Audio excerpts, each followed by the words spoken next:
Fox Sports. We are Baltimore. We are St. Louis.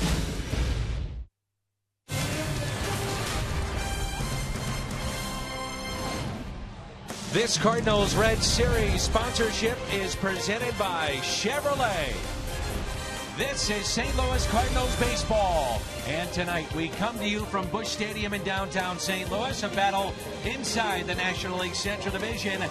The Cincinnati Reds and the St. Louis Cardinals. And this evening we honor the great number 2 Hall of Famer, Red Schoendienst. Along with my partner, the Mad Hungarian Al Hrabosky, my name is Dan McLaughlin. Delighted to have you with us. The first of 3, the Cardinals and the Reds. But of more importance to us tonight, we get a chance to recognize a legend in the game, a legend to our town and this organization, and that's the Redhead, Red Schoendienst. 70 years in baseball, all with the Cardinals, except for a couple years with Milwaukee. But I first met Red in 1969, started playing for him in 1970. He was a great player, a Hall of Fame player, a great manager, second longest tenured manager in Cardinal history, and he is even better of an individual and a human being. One of the best people you'd ever meet in this game, and that's Red Schoendienst. His statue outside of Busch Stadium. More with Red is coming up.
Manager, a coach, a mentor, and above all, a leader.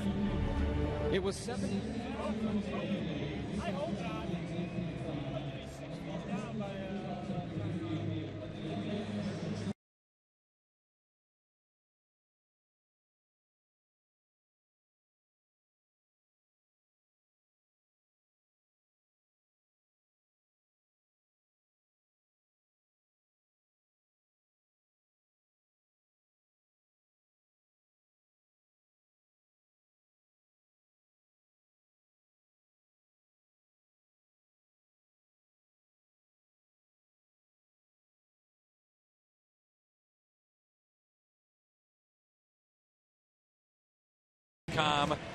And then the hashtag #LoveRed2. It's the Reds and the Cardinals here from Busch Stadium as we get set to honor the Hall of Famer, Red Schoendienst. His career accomplishments: made his Major League debut on April 17, 1945, filling in for then Stan the Man, who was serving in the U.S. Navy. Played 19 seasons, Cardinals, Giants, the Braves, 10-time All-Star, managed the Cardinals to a World Series, over 1,000 wins, second most in team history for the St. Louis Cardinals. The Hall of Famer inducted in 1989, and now we send it downstairs to John Hewlett. Ladies and gentlemen, the man of the hour, Red Schoendienst. Red is joined by his family, Cardinals President Bill DeWitt III, Cardinals Senior Vice President and General Manager John Mozeliak, Cardinals Manager Mike Matheny, and Hall of Famers Whitey Herzog and Lou Brock. The team is presenting Red in just a moment here with a sterling silver century tray from Tiffany's, engraved with the number 2 patch logo that Cardinals players are wearing in honor of Red tonight, that reads 70 years in uniform and counting.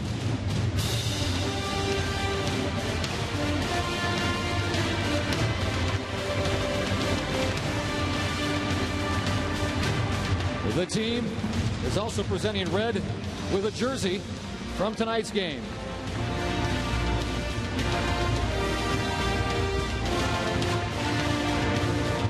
We ask all fans to join us this season in celebrating Red's 70th anniversary in baseball by showing Red and the baseball world that we all love Red too.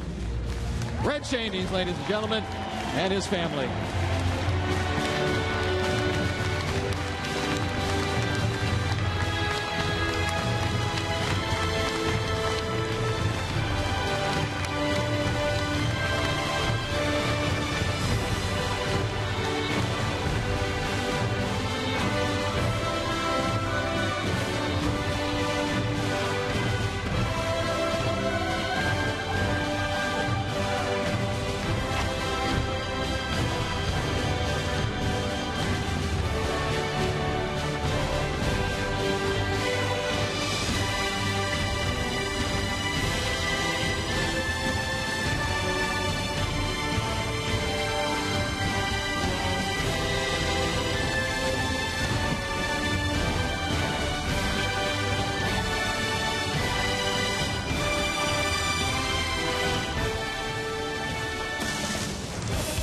Like we do, you love the man, and as Al said in the open, a better person than he was a player, and he was a Hall of Famer inducted back in 1989. Hashtag Love Red too to be involved with us.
Scored against the Chicago Cubs, his major league debut.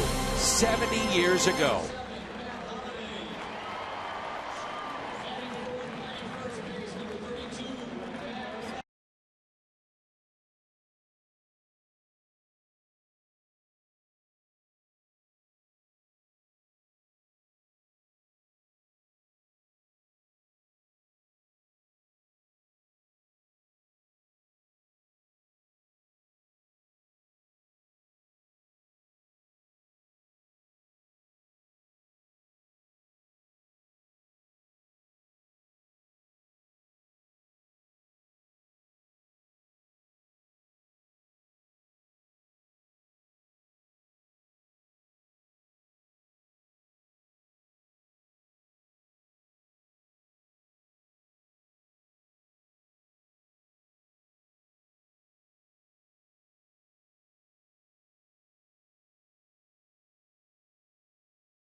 Was 2010. The leadoff man in that game, his teammate now, Skip Schumacher. Meanwhile, on the other side, the youngster, Michael Wacha, healthy, trying to go to 2-0.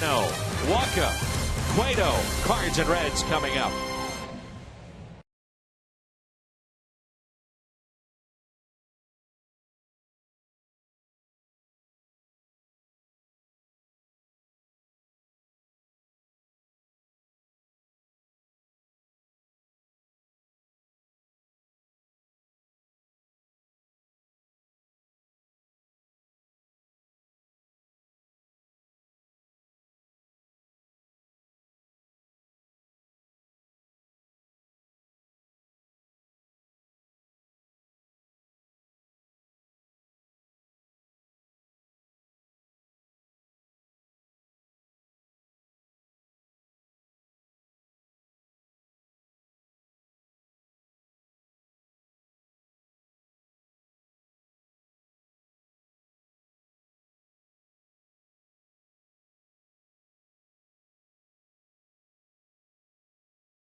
Is brought to you by Budweiser, designated driver, and enjoy the great times. Save big money at Menards on all your home improvement needs. And play daily fantasy baseball for free on DraftKings.com with the official daily fantasy partner of MLB. Enter promo code CARDS for free entry. Michael Wacha has faced the Reds more than any other team in the major leagues, and he's had good success against them. A 2.15 ERA against Cincinnati in his starts against the Reds, and the lineup that he will face here tonight at Busch Stadium in Game 1 of this 3-game weekend series.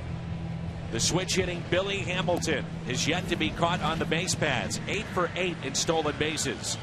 Then Joey Votto, Todd Frazier, Brandon Phillips, Jay Bruce, Marlon Byrd, their pickup for left field, Brian Pena, switch hitting catcher, Zach Cozart, their shortstop, and the pitcher Johnny Cueto is batting ninth.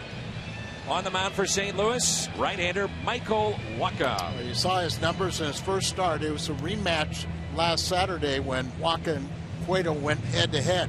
He allowed one run, a solo home run to Frazier in the first inning, and then it was all shutouts and zeros. But Michael Wacha's throwing like he did in 2013, and I think the Cardinal fans are very pleased and happy for it. A breakdown of Michael Wacha, the Hyundai pitch arsenal. That fastball around 72% of the time. We know about the great changeup. The curveball is getting better and better with each start. And that's a look at your Hyundai pitch arsenal. And Dan, we knew that when he first showed up, it was just a two-pitch pitcher. The great changeup, the good fastball. But the curveball gives him something else to think about. He's also incorporating a cutter slightly in his repertoire now, so it's two more pitches for hitters to think about.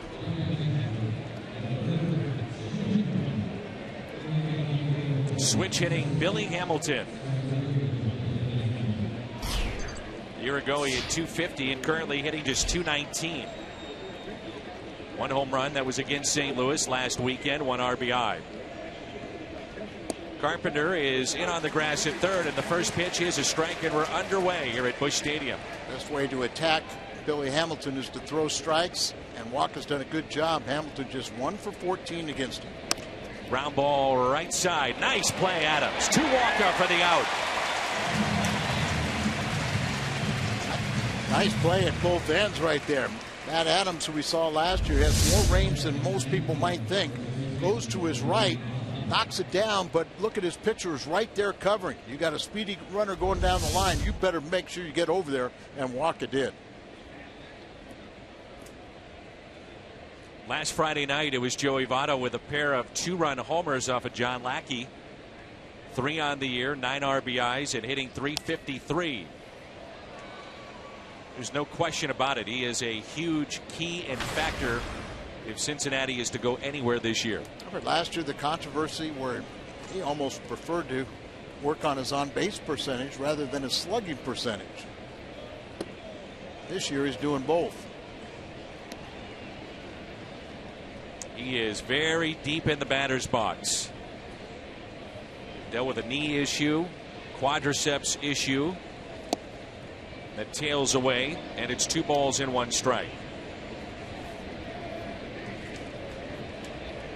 Votto, Phillips, Bruce, all were injured at different parts last year, and that's hammered out to deep right field. Hayward back, looks up, 1-0 Cincinnati. Home run number 4 for Joey Votto. On a 2-1 pitch, no doubt about it. 3 of his 4 home runs have now been hit against the Cardinals. Similar to the start in Cincinnati for Wacha, solo home run shot in the first inning, but he's got to stop it. Gets too much of the plate, right in the middle of the plate, down to a hitter's left-hand hitter's sweet spot, and Votto is not missing those mistake pitches anymore. Missouri Lottery Fox tracks with that look, and here's Todd Frazier. Be interesting to see if there's any carryover from the game on Sunday. Jason Hayward had a hard slide into Frazier. Brian Price, the manager of the Reds, was none too pleased with that. Voiced it afterwards with the media. And with the teams, as much as they play each other, you just wonder about that carryover effect here tonight. I think it's more that the Reds are just tired of losing to the Cardinals, especially here in St. Louis. 1 ball, 2 strikes. There's a look at Brian Price, second year as the manager of the Reds. They are 1-20-1 in their last 22 series played here in the Gateway City. one series win in the last 22. Yeah, I mean, it's just the dominance. The Cardinals are so good playing at home, but they just destroy Cincinnati. That's ripped into center, and again a pitch in the middle of the plate, and Jay dives for it, can't get to it. Frazier to second, he'll stop there. That ball was smoked. Hit hard. I kind of put my head down and was surprised that see him out at second base, but as you've said, hit very hard, scoots on the surface here and goes all the way to the wall as it got by John Jay. Dives for it, it can't connect, but I think that ball surprised him with the speed it had on it. Brandon Phillips batting cleanup tonight. No Devin Mesoraco in this lineup, who's dealing with a hip injury. They're actually carrying right now 3 catchers on their active roster. And that's tough to do, but Mesoraco, doubtful that we will see him in the 3 games here this weekend, and they're carrying a 3rd catcher in case they need to put him on the disabled list or something happens to Pena. He missed all 3 games against Chicago this past week.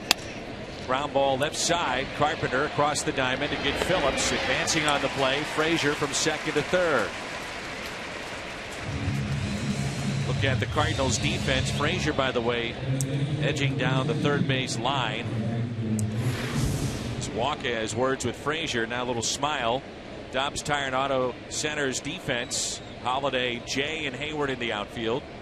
Carpenter, Peralta, Wong, and Adams on the infield. Yadier Molina is behind the plate, and it brings in Jay Bruce. The do factor. Jay Bruce 0 for 16 against Walker. Hitting just .219 this year. He himself trying to have a bounce back season. That's it. The Reds can throw a very explosive offense at you. They have some question marks in their starting staff. Their relief corps is in shambles right now, but they can put up some numbers. Here's a 1-0 pitch. Bruce last year hit .217, 18 home runs. He drove in 66. Career lows in average, on base percentage, and home runs. The 2-0 is tapped up the first base line, rolling foul. 2-1. Walker having a little trouble with getting the breaking ball down. But you got to keep on working at it. What doesn't work for you early in the game may be your best pitch later on. You may wonder why the struggles last year with Cincinnati. Votto, Phillips, Bruce missed a combined 176 games. Only 12 times did they have their opening day lineup on the field. So injuries really caught up with this club, especially in the second half. Votto's such a big part of their offense, and I think psychologically in their clubhouse.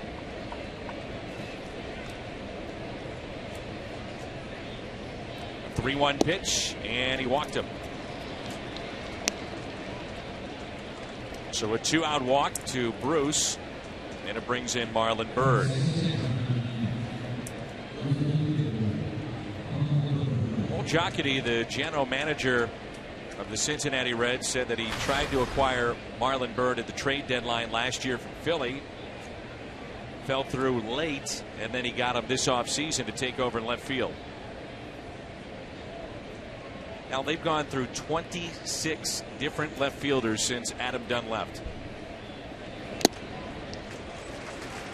Well, I think Paul Jocketty is believing Marlon Byrd's may be the guy that stops that string, but we've seen him the last couple of years be that kind of mercenary that changes in goes to a team that's in a pennant race. And he could be a very solid player to this offense.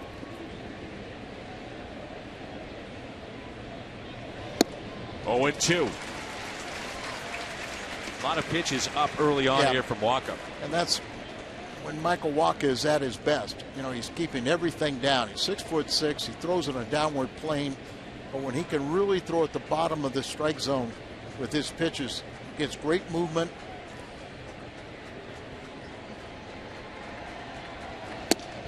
Three pitches, and he strikes out Bird on a 95-mile-an-hour fastball. Joey Votto on a 2-1 pitch with home run number 4. Now up to 10 RBIs. Early lead for Cincinnati.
Carpenter in his familiar spot of leadoff in this lineup, followed by Hayward and Holiday.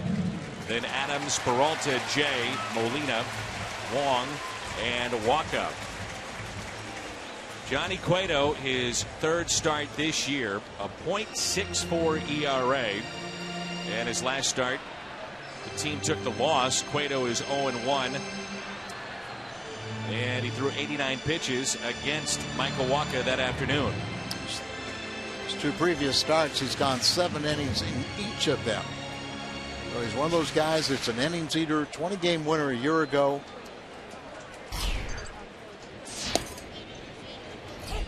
And I don't think the Reds are going to be able to sign him.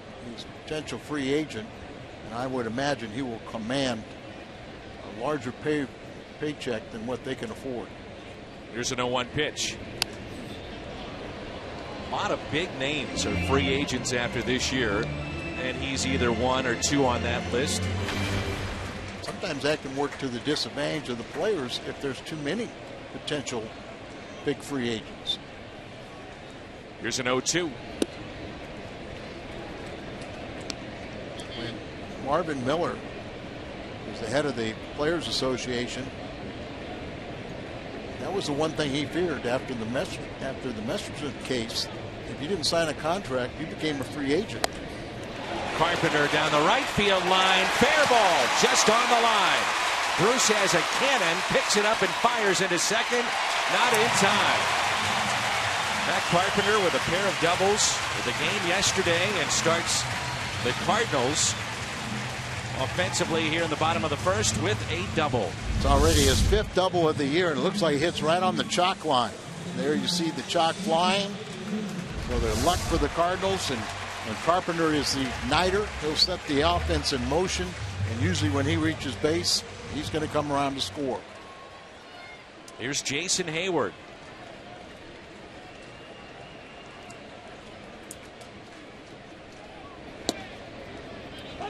Brian Price, going back to the comments he made after the game on Sunday, he said he came across as with a high spike and a late slide. That's not good baseball. That's not a good thing. It shouldn't happen, and it shouldn't happen without a response. All right, go ahead and respond. You just set your pitcher up that if he does respond, that he could be immediately ejected. Obviously, the umpires fines. know. Yeah, sure.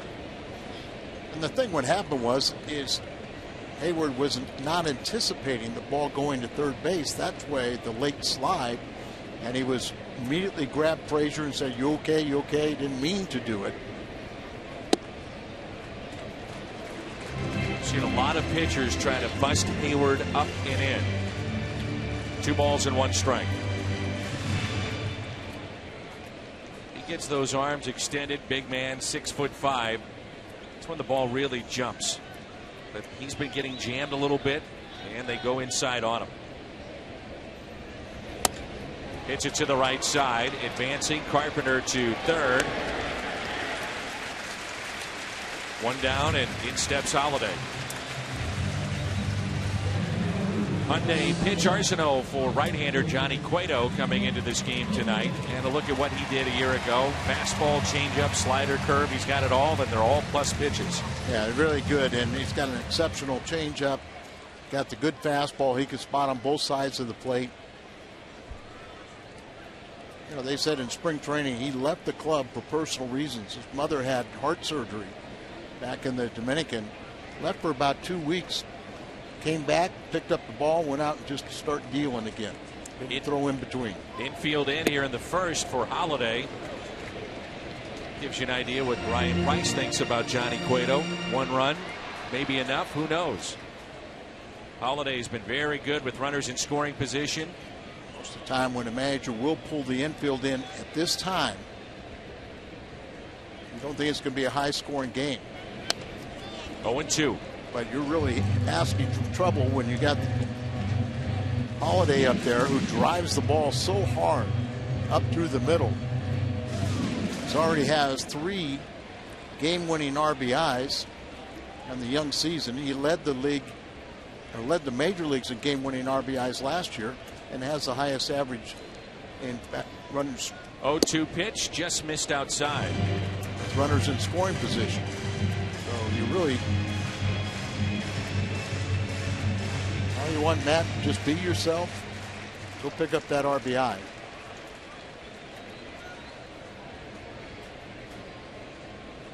One, 2. Foul ball.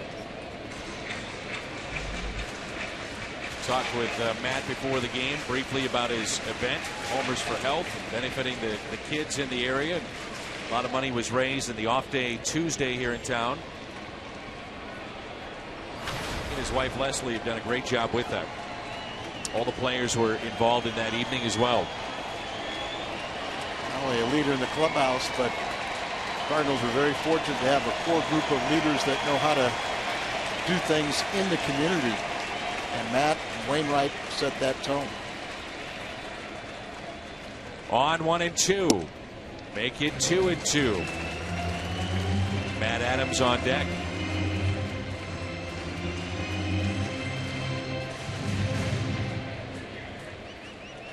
Frazier on the line and backing up, also trying to keep Carpenter close at third. Now he gets off the line. The 2-2.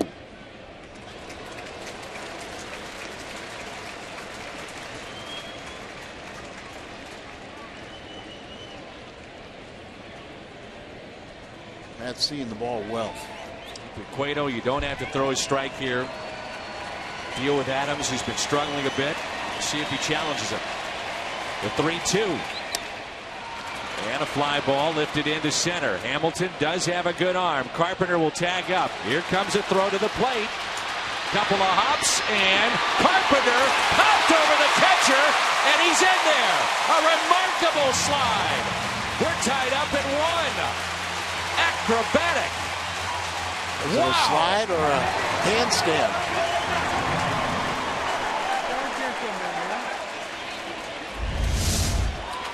Hamilton has that good throwing arm. It's a strong throw right up here. If the catcher can hold on to it, Pena, he's safe, and he just goes over the top. You see Pena move into the line. You don't avoid those collisions now, so you end up going right over the top of it. Clearly stands on home plate, touches home plate, and the catcher doesn't have the ball. Brandon Phillips, along with the infielders of the Reds, all were looking up at the video board here at the ballpark to see the replay. Then he made eye contact with Matt Carpenter and gave him a little clap. So nicely done.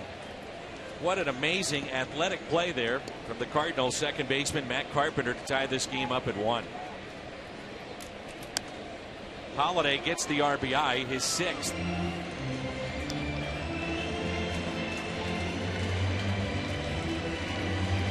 Dobbs tires and Auto Center's defense. Bird, Hamilton, and Bruce in the outfield. Frazier, Cozart, Phillips, and Votto on the infield. Pena behind the plate. 0-2 on Adams. And a strikeout of Matt. And the first inning comes to a close, but not without some excitement. The home run from Votto and the slide from Matt Carpenter. What a tremendous of Matt Carpenter.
One our score as we move to the top of the second.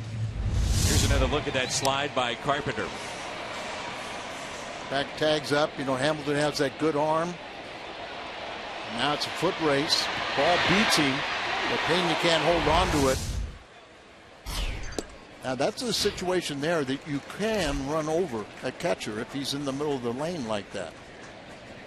But you know, these players are conditioned now to try to do everything they can to avoid contact. It's Brian Pena. It would have been very interesting to see both perspectives, or to hear both perspectives from Brian Price and Mike Matheny on that particular play. We can't call that one dirty. 1-2 the count. I thought last year, where they tried to avoid the collisions at second base, I thought they'd start outlawing slides at second base now. Take out slides. I guess it's going to be sooner to be at all three bases.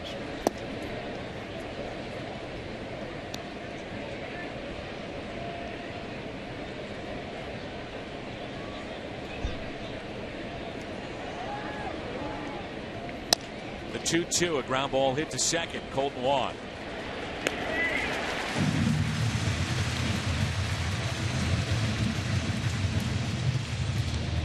Let's turn to Al Raboski's Toyota keys to the game. It's real simple. You want to not walk anybody, especially Hamilton, and keep the ball in the ballpark. If you don't walk anybody and keep the ball in the ballpark, you should win ball games with the Cardinal offense. And you want them to be early, aggressive in the count. A lot of these pitchers want to get ahead in the count. The Cardinals have taken advantage of that, particularly Carpenter. Cozart on the first pitch. It's it out of play. By the way, Matt Carpenter now has got an extra base hit in 5 consecutive games, and that ties his career high. Already 5 doubles. Are we looking at trying to break his 55 he had in 2013? 1 ball, 1 strike. Waka and Cueto were matched up just last Saturday at the Great American Ballpark. Good cutter. That one down in the zone. Late movement. Yeah, that's a pitch that he didn't have when he first got to the big leagues. But when he can throw a good one like that, put that thought in the hitter's mind, then they're up there guessing. How to play again. It is a huge crowd here tonight. Expecting over 45,000. Big crowd expected tomorrow for the Yadier Molina bobblehead giveaway. Still seats available for that, and seats for Sunday night as well. That's the kids' t-shirt giveaway. Up the middle, base hit, Zach Cozart. Third hit allowed by Waka. Cozart's one of the guys that's had success against Waka. He's now 7 for 15. Here's another cutter, and he's kind of moving down a little bit. Stays down, but if you hold hitters to singles, you'll win most of those games too.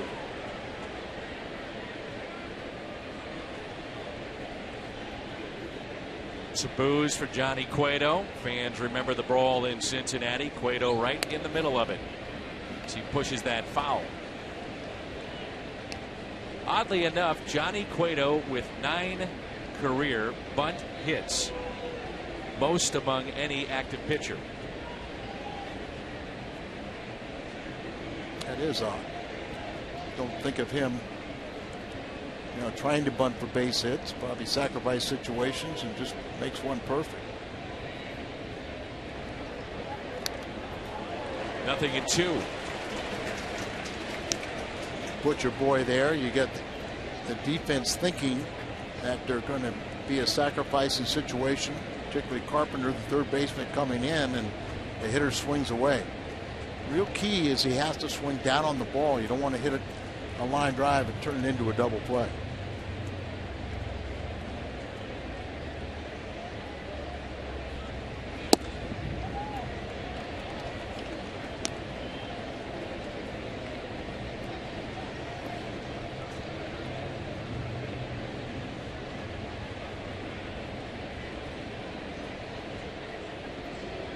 One ball, 2 strikes on Johnny Cueto.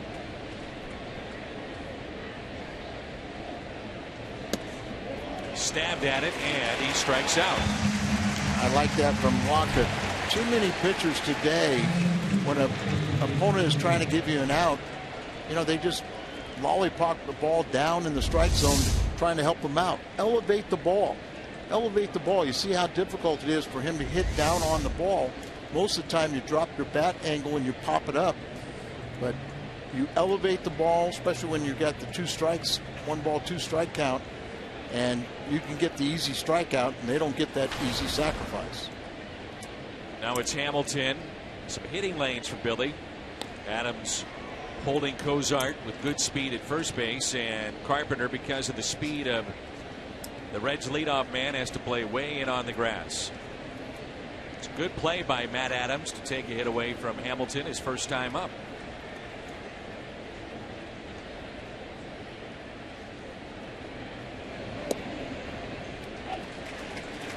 Rightfully so. We talked so much about the speed of Hamilton. 56 steals last year, which was a Reds rookie record. But lost in that, he was also caught 23 times, and that led the major leagues. Yeah, not the best percentage. I believe it's right around 70%. But for a guy that with the speed that he has, you want to be closer to 90 rather than 70. D. Gordon led the league in steals last year with the Dodgers with 58. He's now with the Marlins.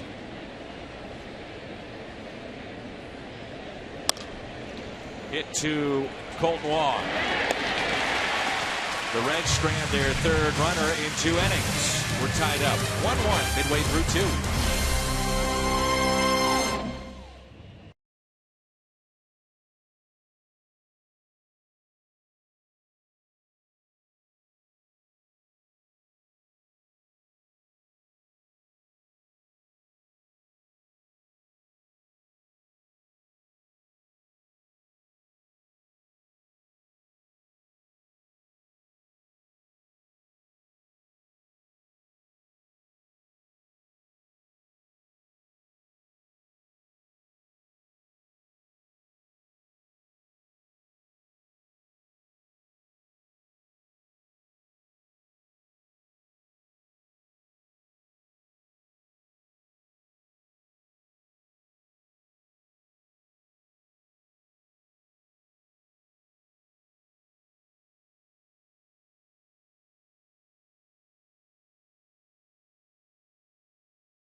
Friday night, tied up at 1. We say hello to Jim Hayes. Jimmy. Danny, as you know, Yadier Molina got off to a slow start in the early going, and based on all that weight he lost, there were some that were trying to connect the dots.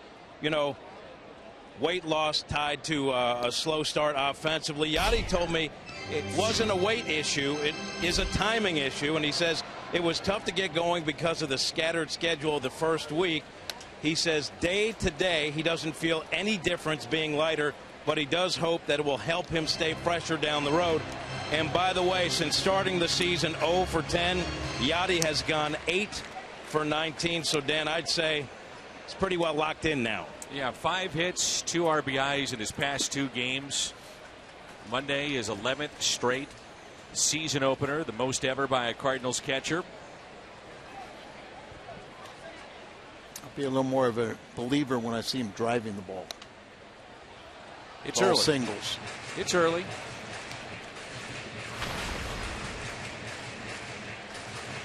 Such a long season. I mean, you know, he lost the weight for all the right reasons.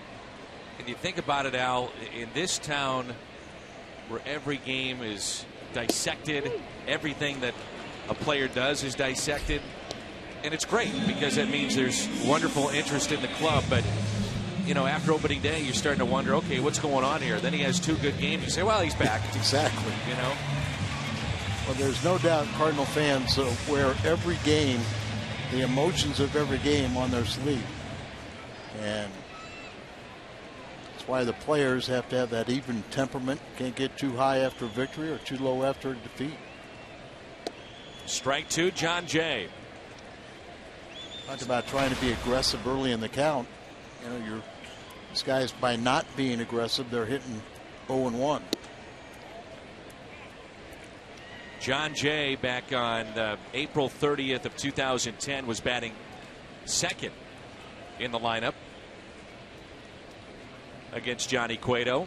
That lineup that defeated, that Cueto defeated, was Schumacher and Jay, Pujols, Holiday, Rasmus, Molina, David Freese. Pitcher batting 8th, Tony La Russa at the helm. Brad Penny made that start. Brendan Ryan was at short. And Jay's 12 for 27 with 3 homers. Lines it to short for out number 2. Cueto. Follow the Cardinals with MLB.com at bat, the #1 app for live baseball. In-game highlights, live look-ins, replay reviews, radio broadcasts, StatCast, and more. Get MLB.com at bat for your smartphone or tablet.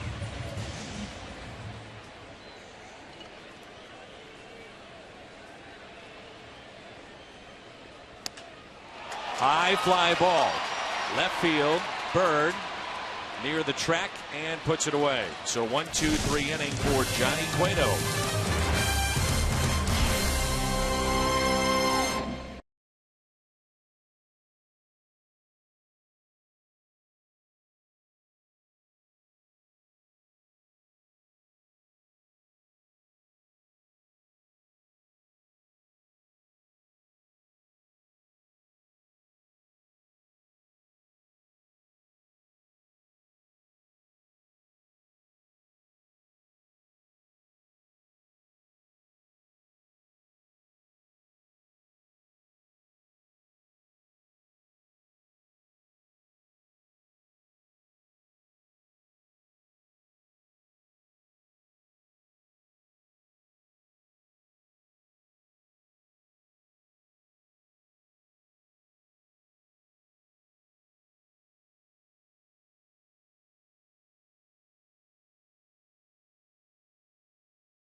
Cardinals baseball on Fox Sports Midwest is brought to you by Steel Outdoor Power Equipment. Quality, reliability, and value. Find a servicing Steel dealer at steeldealers.com or search STIHL.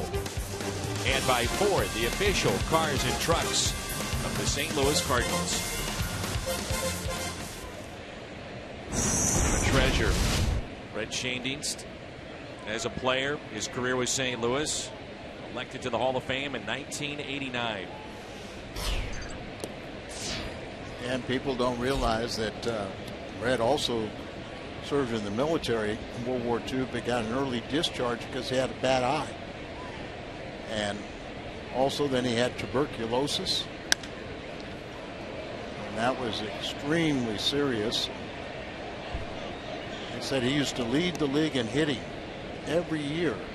And then he'd get into the second half and have that bug in him, and it would just destroy his strength, and he just really struggled the second half. And you know, how good could he have been?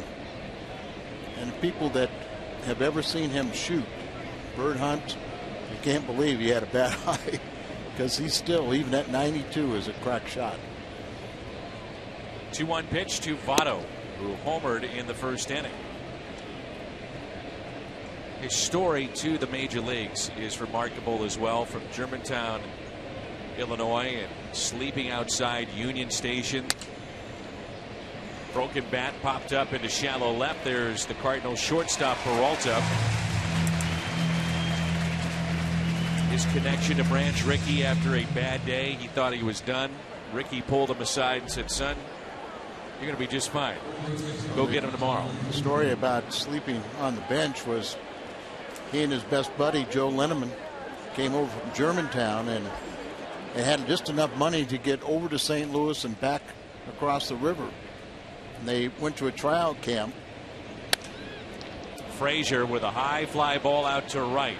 Hayward on the track for out number 2. Went to the tryout camp. They asked him to come back tomorrow. They didn't have enough money, so they just slept on the park bench so they could go to the tryout camp the next day, and they both got signed.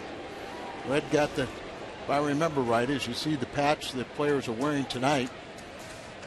But he got signed to the unbelievable sum of $25 a month.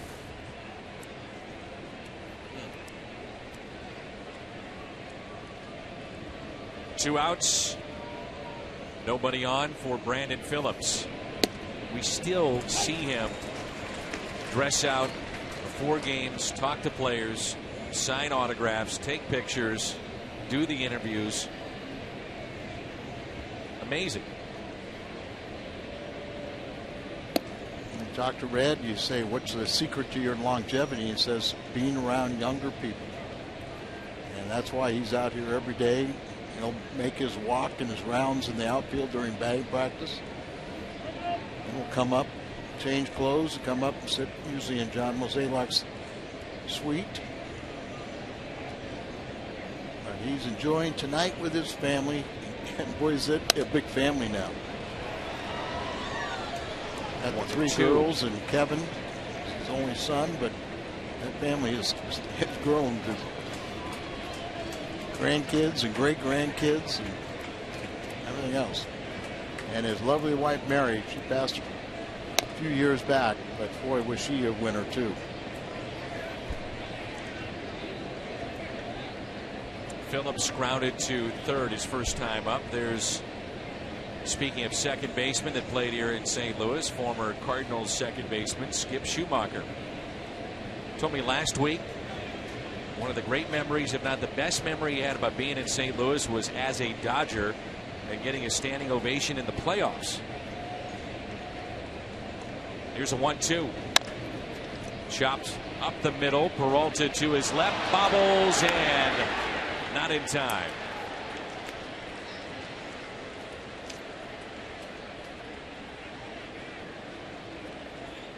That's a play right there that I'm sure Johnny Peralta will say I should have made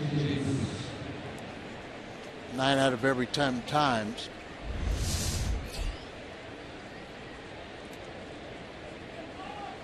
Right on the number 2.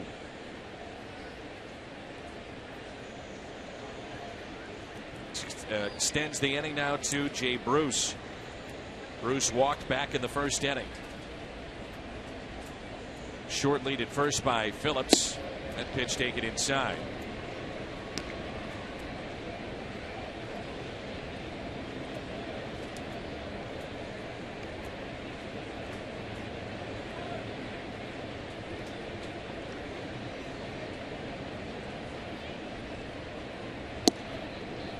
Hits a spot, 1-1. A lot of times right-handed pitchers have trouble facing left-handed batters. But when you think about Walker and how he throws with a great changeup, the cutter, the new one, a curveball, or his fastball, he can get you out. You see him just challenging here on the inner part of the plate.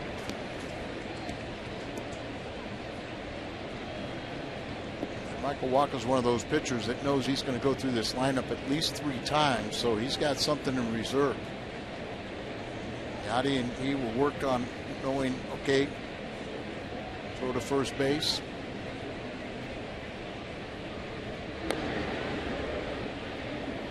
Phillips was leaning a little bit.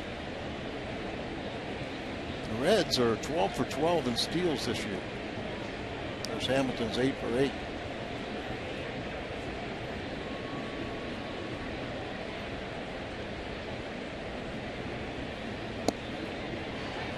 Two and two. The fastball's inside and then that changeup away. Get a lot of guys to just roll over on that pitch. Bruce didn't offer. Another changeup. Ground ball right side on the outfield grass. Colton.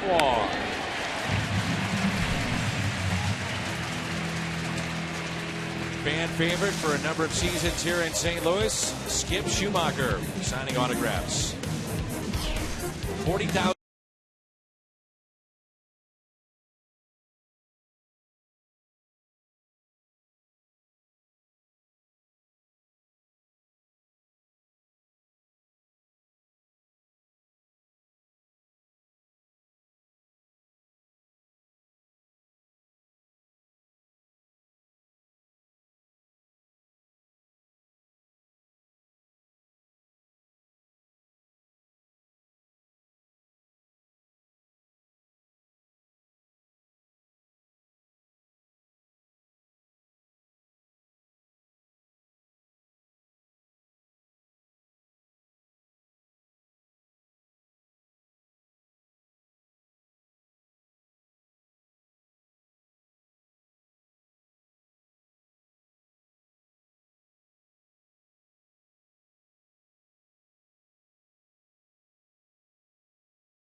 Full day of baseball tomorrow on Fox Sports Midwest and Fox Sports 1. Action kicks off the Cards and Reds 12:30 on Fox Sports Midwest.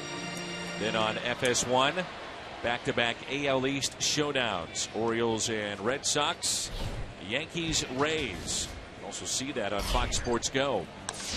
First pitch to Colton Wong is chopped to his counterpart at second. The low throw by Phillips to Votto. 1 away.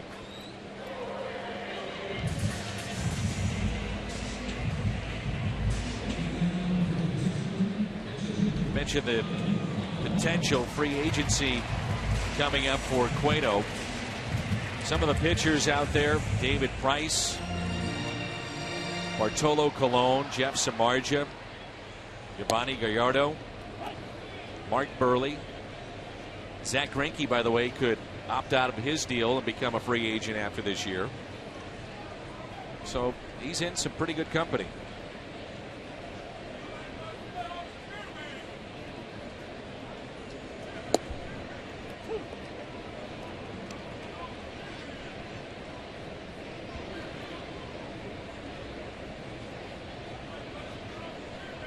0-2 pitch. And a strikeout of Michael Wacha. Third strikeout for Johnny Cueto. Quickly 2 outs, back to the top of the lineup. Matt Carpenter's played 51 career games against the Reds. He scored 28 runs and he has 25 RBIs. 53 combined RBIs and runs.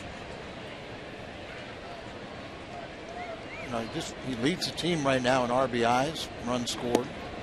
He is definitely a table setter, isn't he? Well, you can take the speed of Hamilton, make that your leadoff man, and it makes sense. Or you can look at the on-base percentage of Carpenter and the runs scored. Another way to look at it from your leadoff position is Hamilton broke back but now comes in. And Carpenter is 1 for 2. Big crowd on this Friday night here in St. Louis.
The fourth here at Busch Stadium in St. Louis, the T-Mobile game changer. What the Cardinals have done with the home record against a division opponent since 2007. Cardinals 44-20 since that time against Cincinnati. Milwaukee dominated Pittsburgh there for a while. T-Mobile game changer. Marlon Byrd, Brian Pena, and Zach Cozart for the Reds. Good breaking ball. Byrd struck out on 3 pitches in the first inning, all on fastballs, and the last one reached 95 miles an hour. Well, you can think about that, as these at-bats come about. The first time it was all fastballs. Now you're seeing all curveballs.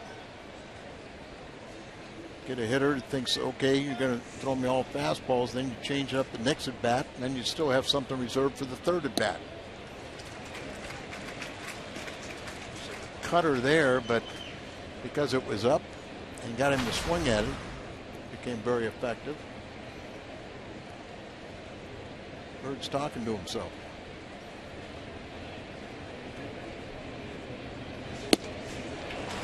He is lost right now against Michael Wacha. 0 for 9 now after 0 for 2 with 2 strikeouts tonight, but there's a pretty good hitter that is really confounded. Can't figure out what to do. And helping out Wacha by swinging at pitches out of the strike zone. So third strikeout for the Cardinals right-hander, and here's Brian Pena. He looks at a fastball and a strike. Pena grounded to second base first time up, 0 for 1. Outfield is straight away and shallow. There's a breaking ball. Wong to his left. seeing more pitches now get down in the zone as opposed to earlier in the game from Michael Wacha. Dan, sometimes you're overly strong and you've got to wear yourself down a little bit, find that release point. So if you can survive those early innings, then you get into a little bit of a groove. We talked in the first inning how he had trouble with his curveball too, and got away with a couple hangers, the ball's up, but now he's starting to zero things down. I hope. And when he throws down, that's when everybody talks about how difficult it is to pick up his pitches, square it up. 1-0. And Zach Cozart flies to John Jay. 1-2-3 inning for Wacha. Hayward, Holiday, Adams due up.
The fourth rolls in. It's 1-1. And we check in again with Jim Hayes.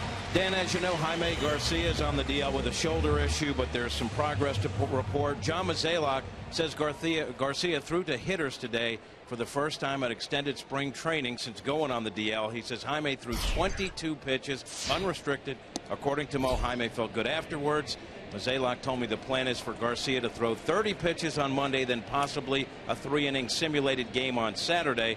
Mo says he's encouraged by Garcia's progress, but he cautions it's going to take time. He says, Dan, in many ways it's like Garcia has to start spring training all over again, but some encouraging news for Jaime. Hayward with a base hit into center field. So essentially this would be like maybe the first 7 to 10 days of spring training. Exactly, and then he could go out on a rehab and be at minor league level for 30 days. The interesting thing is if he comes back to St. Louis, he's coming back as a starter. You know, probably cannot be a reliever, wouldn't have the ability to warm up day after day or get warmed up quickly. When you take out this rotation, they've all been so good. Good question. But it's a nice problem to have. Here's Holiday.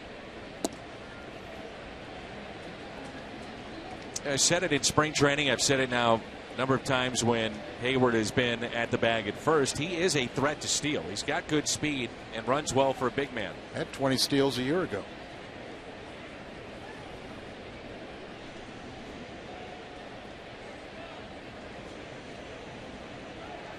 Check on Hayward and Johnny Cueto, who picked off a Cardinals runner last weekend in Cincinnati. From a right-hander's perspective, may have the best move in the game. A lot of people think that he balks, but if he does, he gets away with it. He is terrific. And it looks like the old Dodger balk move.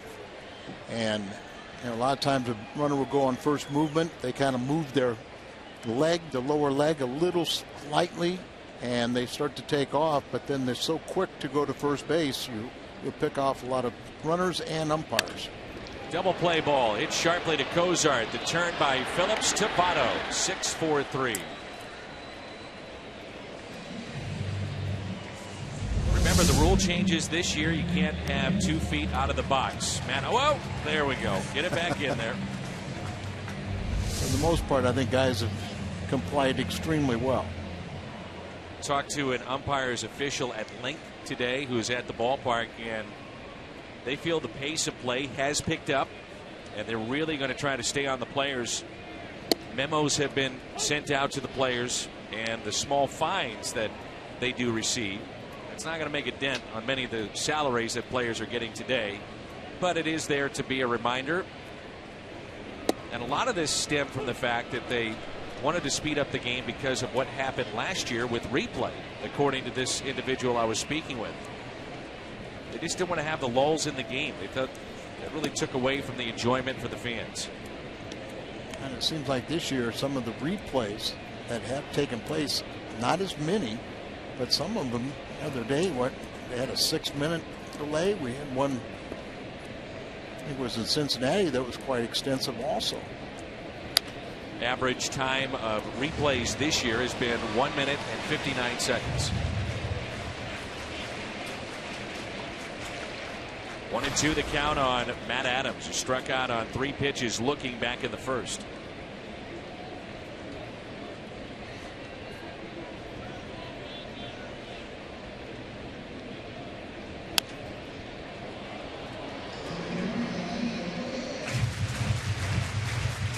Last year, 47% of calls were overturned.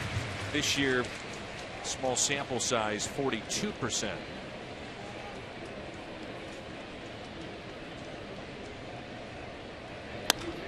And that's a base hit the other way by Adams.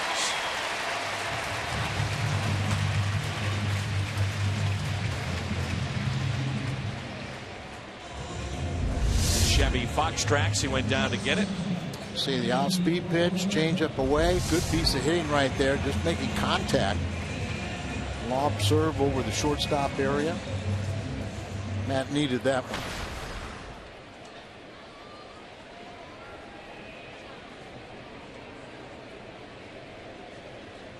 There's Johnny Peralta, going back to last season, trying to extend a hitting streak, which tonight stands at 11 games. Had 3 at the end of last season, and he and Holiday have hit in all 8 games this year. Ground ball to third. Frazier backs up and a force play at second. That sends us to the 5th. Pitchers have settled in. Waka back to work. 1-1.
from Red.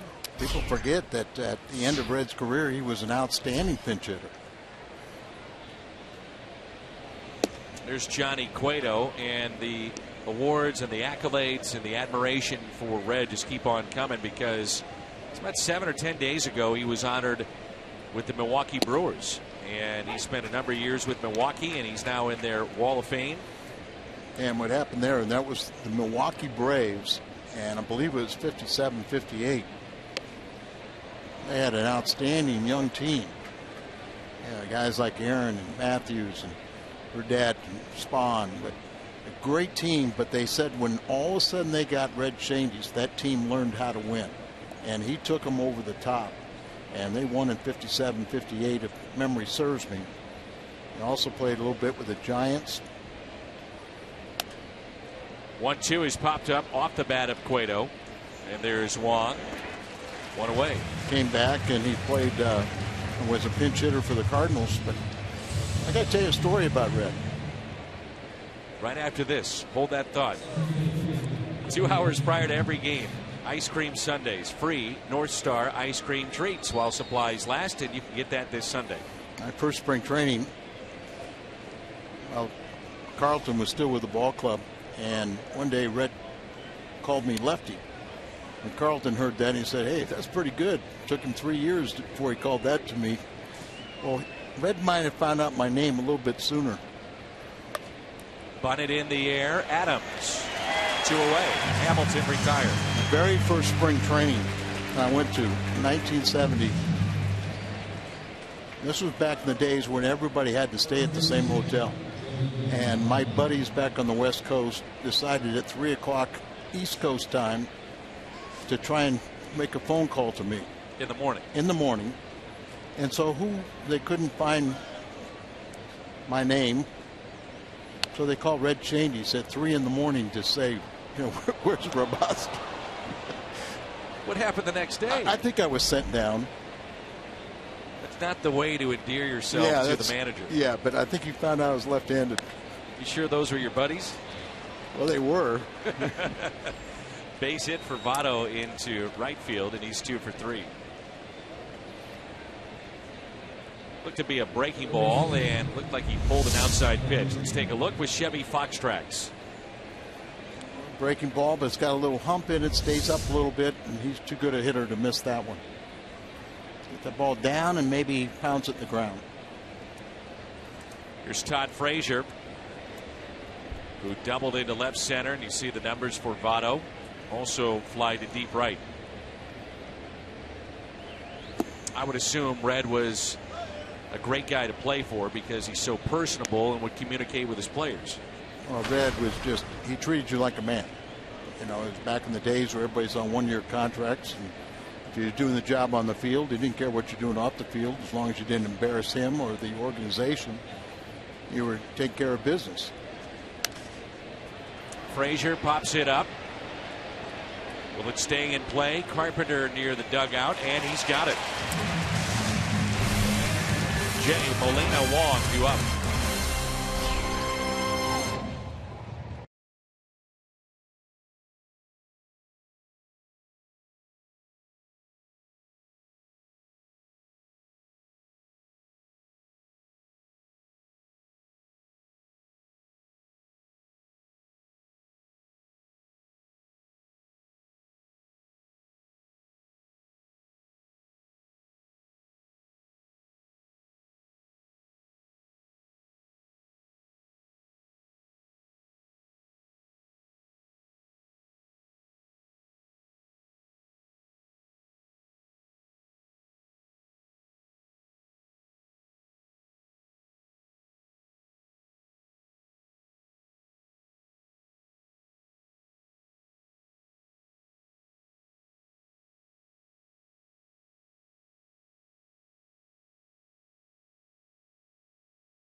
Bud Light present rallies before every home Blues playoff game. Join us for live music, appearances by Blues celebrities outside Scott Trade Center. Be there tomorrow at 11:30 a.m. to cheer on the Blues. It's Game 2, the Blues and the Minnesota Wild. Here's John Jay. Frustrating night to be a Blues fan during game number 1 last night. Hopefully they turn it around tomorrow. Almost hit John Jay, who's accustomed to having balls graze him and at times get him clean, but a lot of times it's just he leans in and it grazes him and he picks up a hit by pitch. Flies into shallow left field. Marlon Byrd.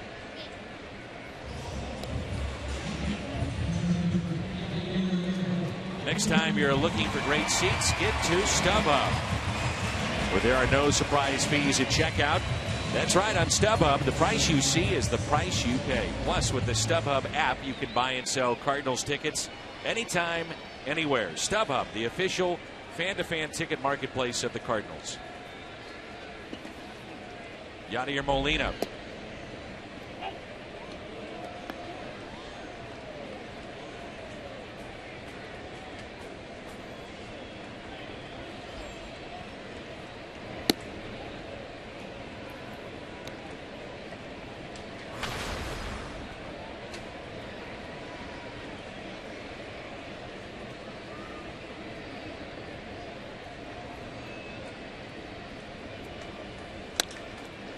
One down the right field line, and that ball will get down but foul.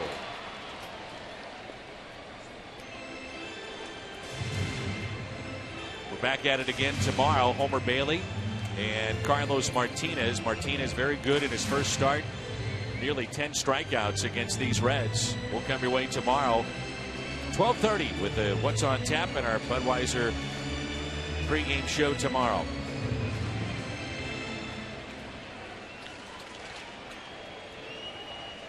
1-2 the count on Yadier Molina. Chased a pitch up and in, and Cueto has really settled in. That's strikeout number 4. It's one of those guys that can reel off a string of retired batters. See a pitch right there. Yadi just helping the cause by swinging a pitch he has no chance of hitting. Colton Wong. By the way, just a handful of seats remain for our evening with Lou Brock and Red Shandies. That'll be on Monday night, off day for the club. That's this Monday. We've actually added some seats and tables for fans to enjoy that. You see the love and admiration that Red has here. He's 92. He's still very sharp, and he's great in that setting along with Lou Brock. And there's not many organizations that can have these types of nights with the Hall of Famers. Everybody walks away with a Lou and Red signed baseball. Drinks down on the field. Picture with the '67 World Series trophy, which was the first time the trophy was awarded, by the way, was in '67. And then we'll come up here to the Redbird Club, have dinner, and at least a 90-minute Q&A with Red and Lou. Very, very special night coming up. That's this Monday. Cardinals.com/events. Just think about it. Red at 92, Lou all-century player, and those two together on Monday night. That is a treat.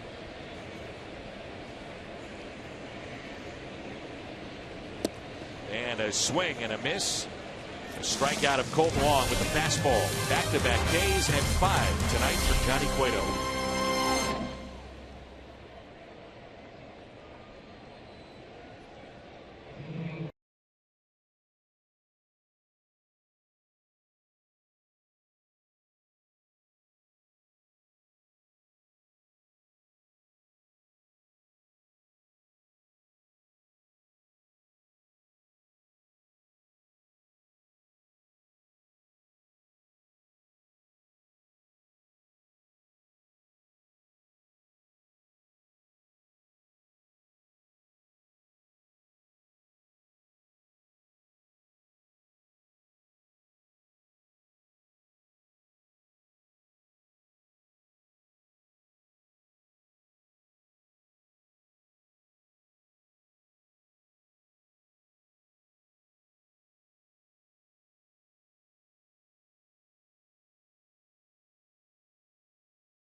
Today's sponsorship is presented by Chevrolet.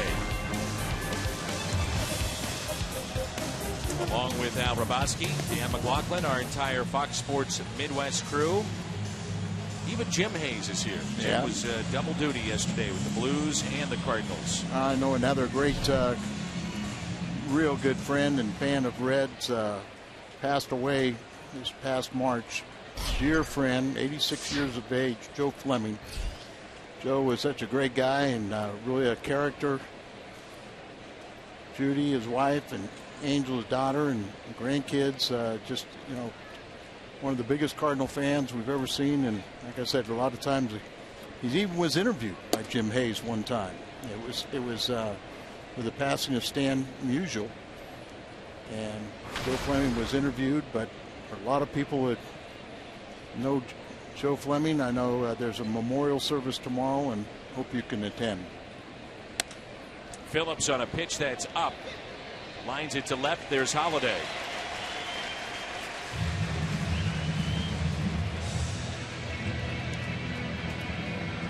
Runs allowed by inning. Both starts, first inning runs, and then he settles in. And both times it was a solo home run in the first.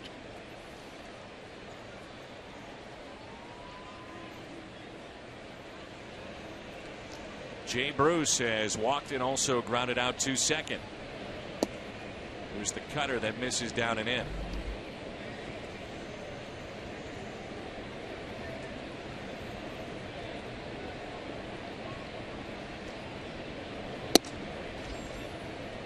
Reds had an off day yesterday, so Chapman is ready, but they have some problems in their bullpen late in games. I'd have to say, the way Lackey pitched yesterday, the Cardinal bullpen's in pretty good shape for this weekend. That was big by Lackey because the game before, every relief pitcher was used with the exception of Villanueva. 2-2, and the Cardinals did this last weekend with Jay Bruce. Once one strike was on him, they then used the shift. They used Carpenter from third base to second, keep Peralta at short. Long is on the outfield grass. Outfield and right is deep. That's Hayward. That makes so much sense. Why move a couple people out of position? Peralta stays at shortstop. Carpenter, who remember did play second base and played well there. Third baseman now playing second, and then you play your second baseman is short right. A softball position, right? Seems to be that way.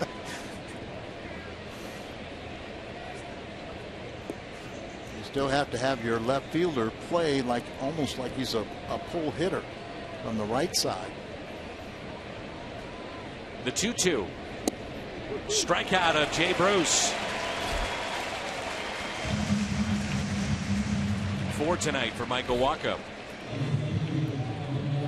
This Sunday, we know that kids love to cheer on the Cardinals, and all kids ages 15 and younger entering with a ticket receive their very own Cardinals baseball t-shirt courtesy of Pasta House and Coca-Cola. So buy your tickets right now. Good seats still remain for Sunday night.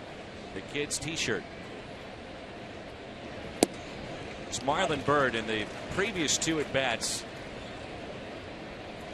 Almost lost at the plate, but we know he's been around a long time and he could change that in a hurry. Very good player. Never seen him look this lost. But you're right. I don't think you own him because he'll turn around and prove why he's a valuable commodity. First at bat, all fastballs, 3 pitches, struck out. Last at bat, started him off with a strike with a curveball, and he chased a couple of pitches out of the zone. 1 ball and 2 strikes. But this is why he's in the big leagues. You make adjustments. We'll see what kind of adjustments he makes. You can go through a stretch where you look horrible, but then all of a sudden you go on a hot streak. You can see they're obviously trying to expose him up in the zone. So you change up, we really hadn't even seen him throw that change up. But you're getting him to chase pitches up. The 2-2. Mention Al, the expect that if Garcia gets healthy, where does he fit in? And we're a long ways away from that. But the Cardinals, the quality starts, I know that's your favorite stat, 6 innings and no more than 3 earned runs by a starter. They've been piling those up. As Bird skies one into shallow center. Here's John Jay. He's under it and puts it away. Midway through 6. 1-1.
Against Milwaukee, a day game against the Brewers. Cardinals take 2 of 3. It's a shutout, 7 innings, 5 hits, no runs by Lackey. Our BJC Healthcare difference maker, the most shutouts in the National League since 2012, and the Cardinals with 50. 50 most shutouts since 2012. Here's Walker. Might surprise a few people.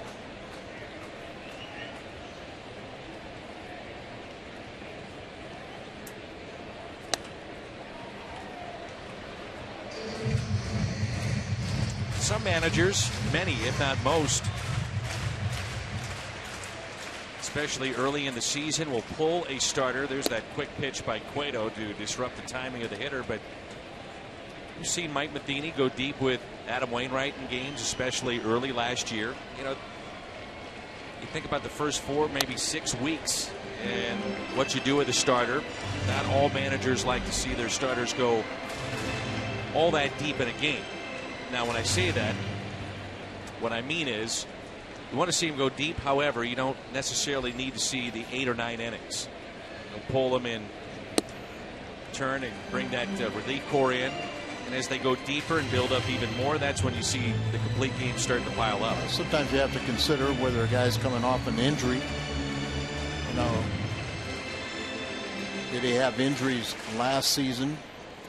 He piled up the innings like an Adam Wainwright.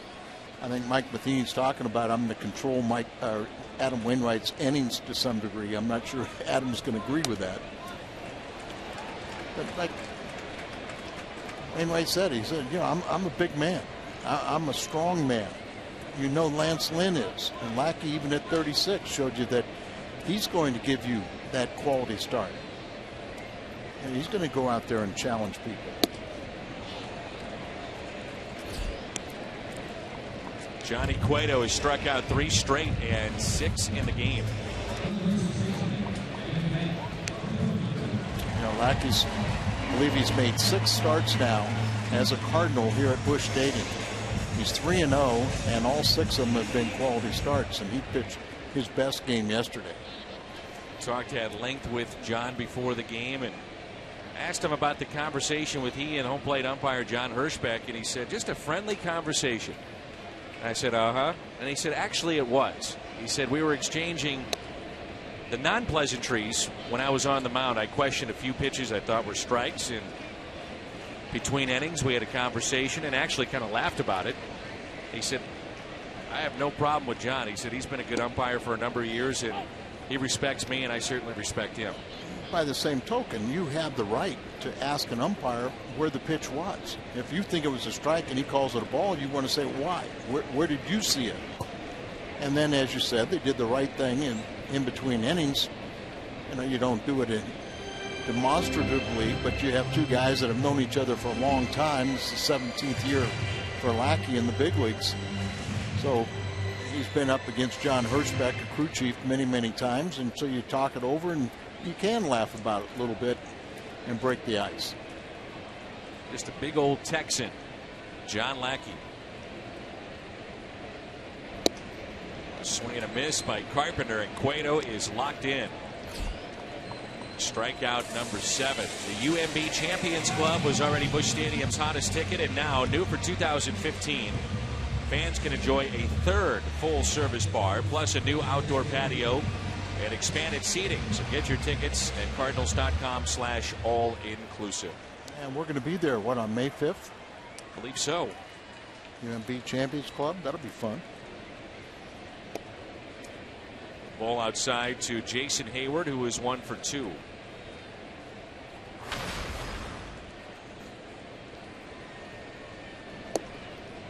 John Lackey is a 5-year-old boy, 3-year-old girl, and he said, what keeps me busy? He said, those two kids. He said, I pretty much have memorized Frozen, the movie, and I play a lot of catch with a football with my 5-year-old.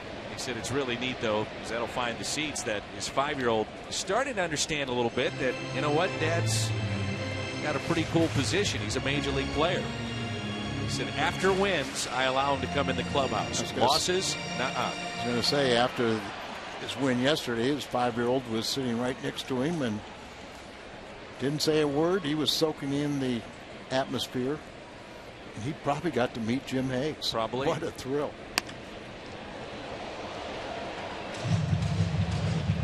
Can you imagine what a thrill that would be, being around the media after a game? If you're not terrified. Of Jim or the media? The media. Jim's the best. 1 ball and 2 strikes on Hayward. His base hit was a single to center.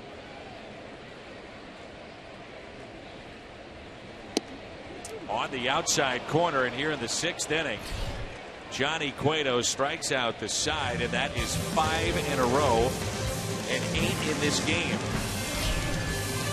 1-1 as we head to the 7th.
fan too. Celebrate Blues postseason hockey at McDonald's.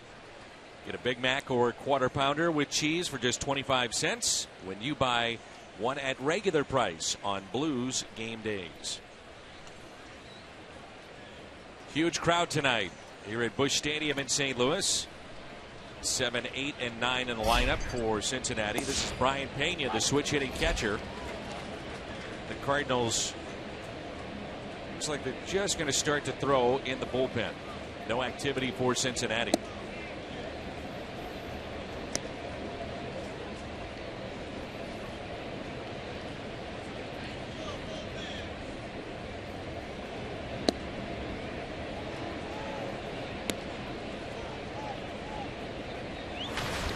Pitch count up to 89, so Kevin Seagrass starts throwing for the Cardinals.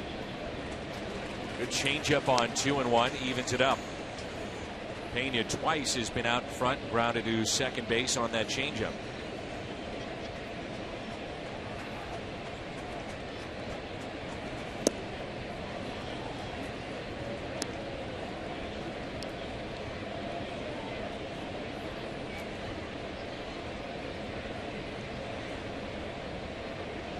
Three-two pitch, he jammed him, fouled back.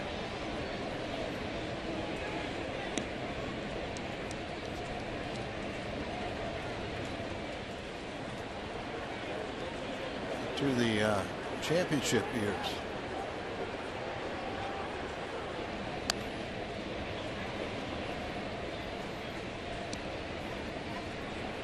And the logo on one shoulder, and those are the championship years. All 11 of them waiting for. She's got more room, doesn't she? Ground ball that's hit to short. Backhanded by Peralta. Low throw at the stretch by Adams.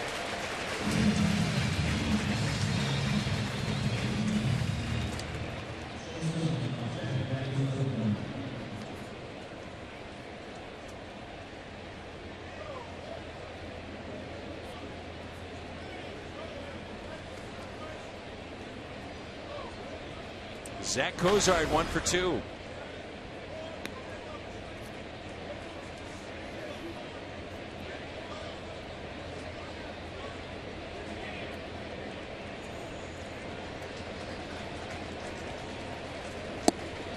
The cutter misses away. Cozart with a single to center field, also fly to center. Chopped off the plate. Tough play here for Walkup. And he throws it away. Cozart to second base. No advised throw there. You can understand why you're in a game like this that you want to do a little too much, but a swinging bunt, flat-footed, doesn't take the crow hop because he doesn't have anything behind it. So Adams tries his best to try and spear that ball with a runner coming down the line. And now Cueto will come up with the runner in scoring position. Good time for Molina to come out here and not only talk to Walker, control him, but go over to the infield defense, what they want to do here. What are the Reds going to do with Cueto? Tim Riegelman talking to the Reds pitcher, Mike Matheny.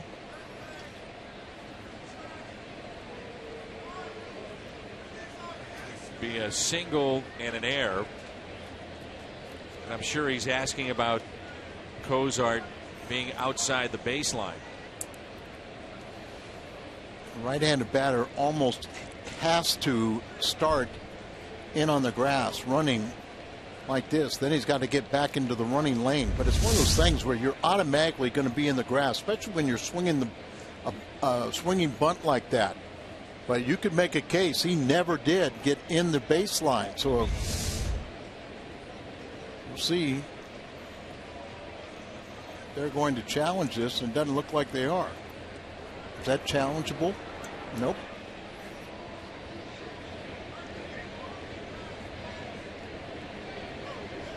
Question to me is why not? So here is Cueto. Third baseman Carpenter in on the grass. Adams even with the bag at first.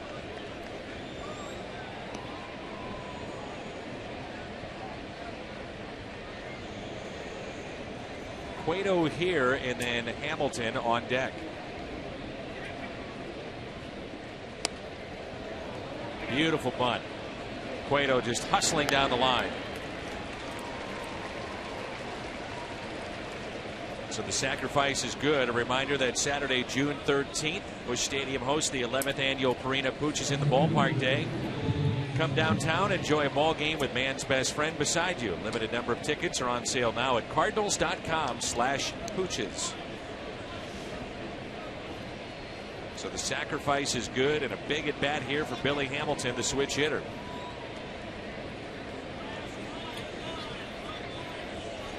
For 8 with runners in scoring position this year. Probably the last batter that Walker will face tonight. So make sure you get him.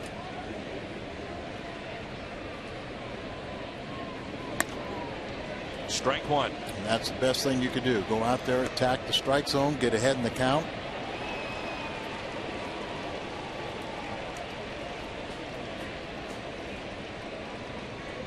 Give yourself a chance to get the victory.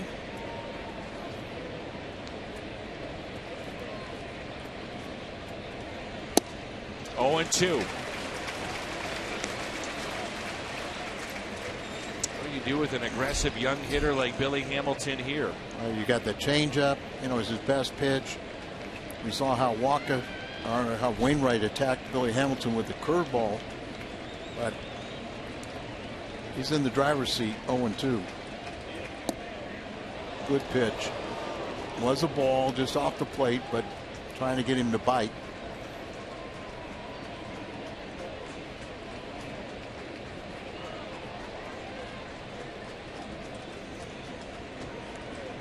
Here's a 1-2 pitch. Slapped foul. Saw when Molina came up as he tried to throw the fastball up and get him to swing through it. Got to throw it a little bit higher.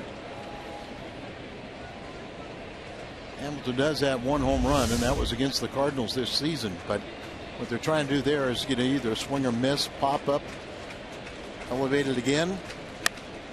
And a fly ball to left. Holiday over near the crowd and reaches in and makes the catch. Nicely done from Matt Holiday. Time to stretch. 1-1.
Off middle of the lineup for St. Louis.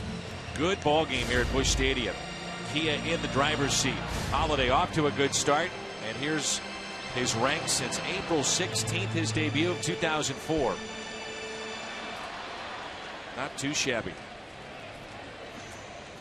He mentioned to us in spring training a real key for him this year: He always believes the numbers will be there, but he wanted to get off to a good start, and so far he has done that. Yes, he has. He's always been noted as a great finisher. Tremendous second halves, but if he can put together a good first half, you're looking at a guy that could be an MVP. Cueto has struck out 5 in a row. 8 total here tonight, and the 1-0. Reminder, this is the Gateway Honda home run inning. If a Cardinals player hits a home run, the Gateway Honda dealers will donate $1,000 to the Make-A-Wish Foundation. Holiday, the lone RBI for the Cardinals tonight. 6 on the year. Cueto struck out 5 consecutive Cardinals. That ties a career high. He's done that twice. Time for Matt to break that one up.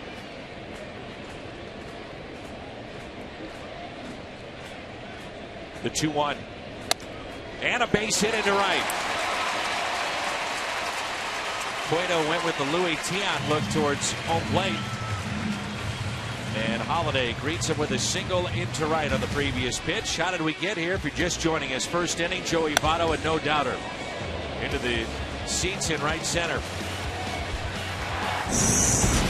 Cardinals then tied it up, and watch this slide from Matt Carpenter.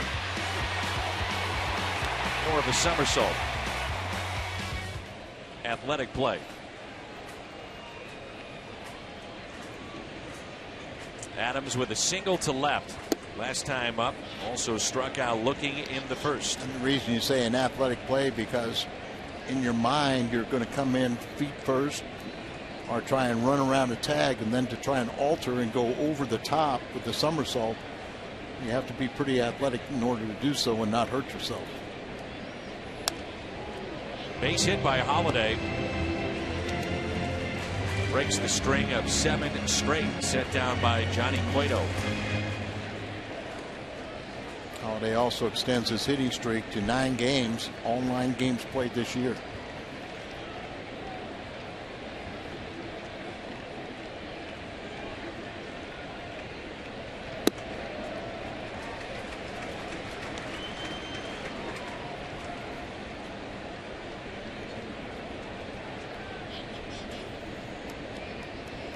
Two and 1 the count. Pitch count very efficient, even with the 8 strikeouts for Cueto. Usually you see the high strikeout totals. More times than not, that means a high pitch count, but not in this case. Because he has no walks. 2 and 2.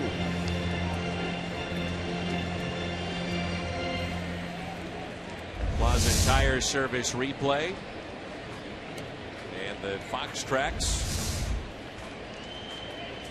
2 and 2 the count. See if he wants to go back up in the zone. Set up away. Another quick move by Johnny Cueto. Matt Adams' favorite opponent to hit home runs, in my mind, has to be Cincinnati.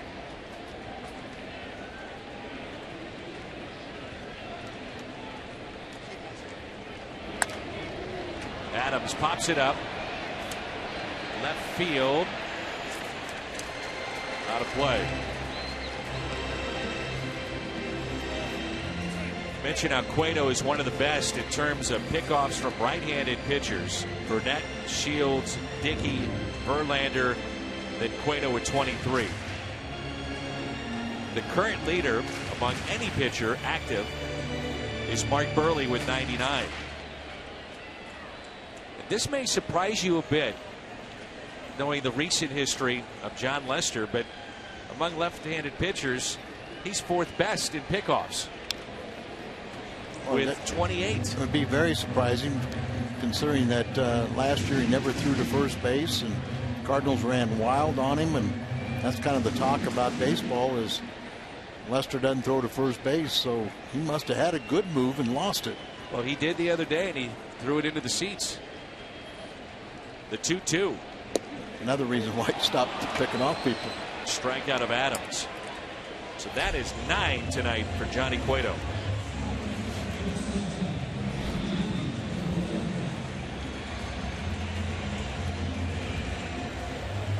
So Cueto 6 1/3, 9 strikeouts. His career inside the NL Central and outside of Cincinnati in this division.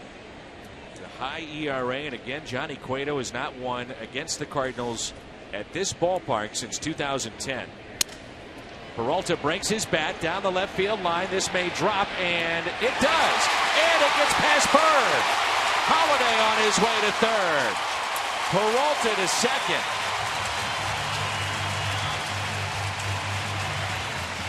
That may be the break the Cardinals need. And in a game like this, usually some team makes a mistake. Walker was able to pitch around his errant throw, and somebody is going to take advantage. But here he shatters the bat, but he muscles it out there for his 12-game hitting streak. The ball gets by Bird, and that puts runners at second and third with just one out. He did not come in aggressively on that ball either, out in left field, and it drops, and Holiday winds up at third base. So the Cardinals have runners at second and third, only one out, a meeting on the mound. And Brian Price is saying, this is all your game, Johnny Cueto. You've gotten us here. You've earned us. Well, they've had problems in their bullpen, especially late, and can't get to Chapman. If Chapman's put on the mound, they're comfortable. But they've lost two big leads, or two-run leads in the 8th inning. It's only the 7th here, but their relief corps is a little bit in shambles. John Jay, who's hit Cueto very well prior to tonight, has a chance to break it open. And they're going to intentionally walk him to bring up Molina. I'm sure part of their thinking is what you were talking about earlier. We haven't seen Yadi drive the ball as much. Again, it's early, small sample size, and the other aspect of this, the double play. Exactly. Jay, by the way, had lined out and also flied out, but hit the ball hard a couple of times. John Jay came in 12 for 27 with 3 home runs against Cueto, so you can understand why they're taking the bat out of his hands. And as you said too, that if Cueto can get a ground ball off the bat of Molina, it's a double play. So inning started with a single by Holiday. Peralta winds up at second thanks to Marlon Bird. The intentional walk to Jay, and listen to this crowd for Yadier Molina. Standing ovation.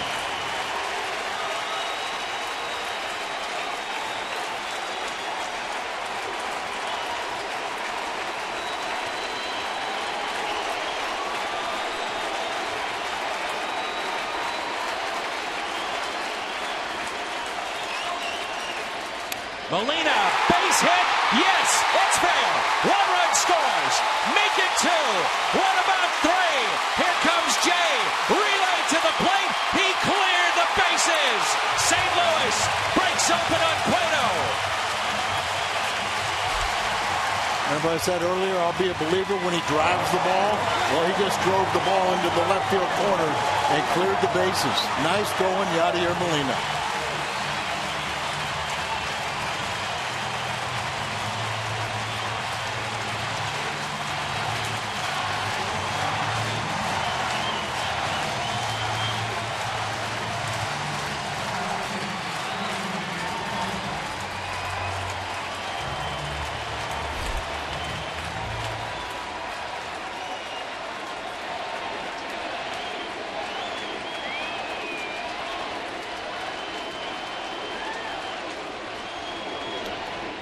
Ball 1 to Colton Wong. Maybe the loudest this stadium has been all year. The first homestand of the season thanks to Yadier Molina. Michael Wacha's happy about this. Looks like his night is through. As Wacha looking out there, Seagrass continues to throw, and Votto, the first hitter, you'd have to think that Kevin is coming in.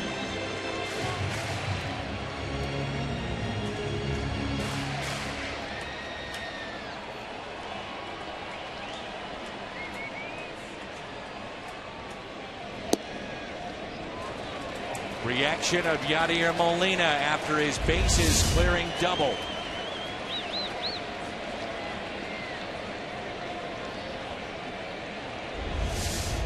Love to see that. 3-0 on Colt Wong.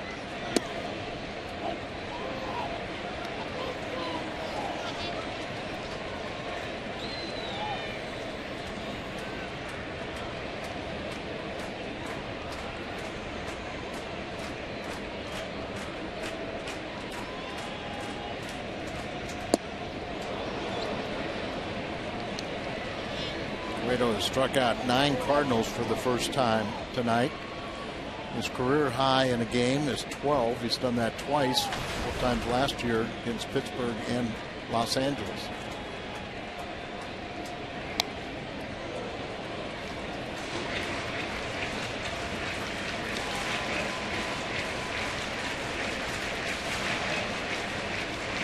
How big would this be? You steal this first game. See, Mark Reynolds got his first RBI yesterday as a Cardinal.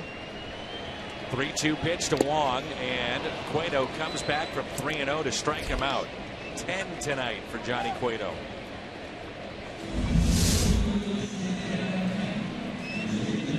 Cut right there, started away.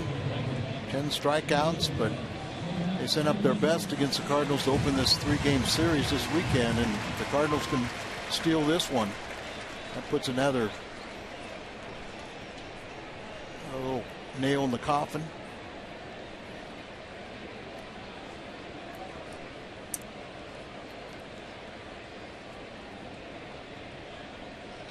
So Reynolds pinch hitting for Michael Wacha, and there's strike one.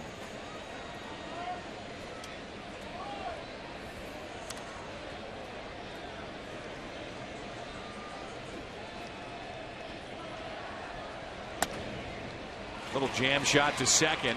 Phillips makes the play. Molina 65 ribbies in his career against the Reds, second most against any opponent. How'd we get here? How about Matt Holliday?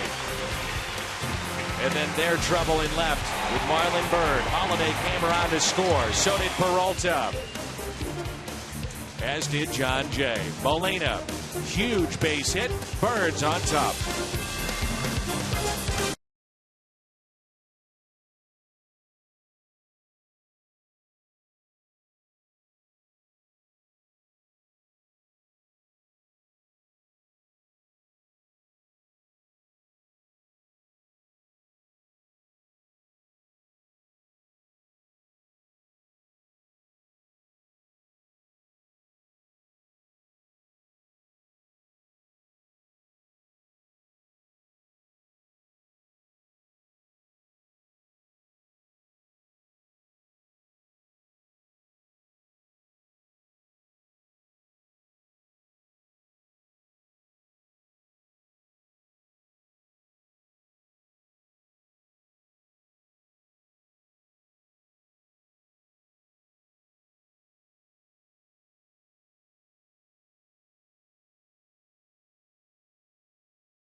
And welcome back to Cardinals baseball. Let's go to our studio at Ballpark Village and a Bomberito Sports Update with Pat Barris.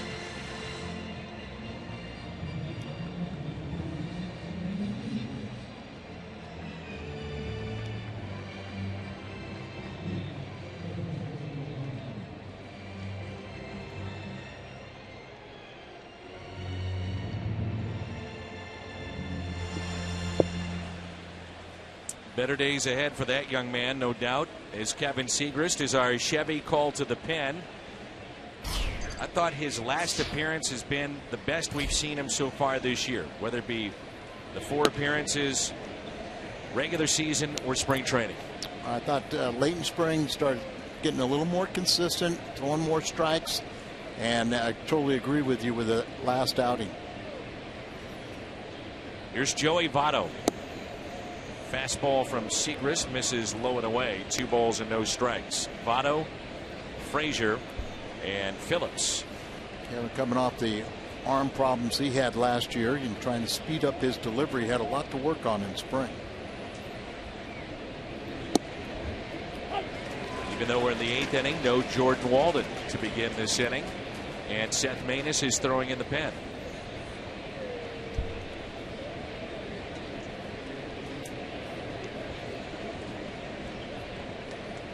Here's a 2-1 to Joey Votto.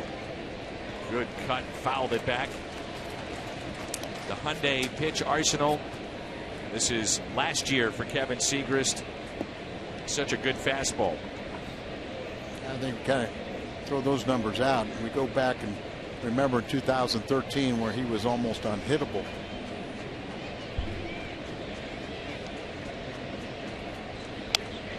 .46 ERA. Didn't matter if you were left or right, he could get you out. Mike Matheny has a lot more flexibility in his bullpen this year with guys that can get hitters left and right, and also guys that can throw multiple innings. We haven't seen it yet, but we will. Here's a 2-2. Maybe wondering why not Jordan Walden. Well, last 6 games he has pitched an awful lot. Matter of fact, take it back to 7. He's pitched in 5 of the 7 games and in 2 games back to back. So Walden gets the night off, presumably. Well, you can say the same thing about Seth Maness. He's been that busy guy, but I think he has more of a bounce back arm. Not getting the outside corner and a leadoff walk. Mazda game summary. Let's take a look at what's taken place in this game. 4-1 St. Louis. Cueto, really good job. Ran into trouble last inning. 10 strikeouts tonight. He allowed 6 hits, and Michael Wacha matching him. 4 strikeouts, but 7 innings. Here's Todd Frazier.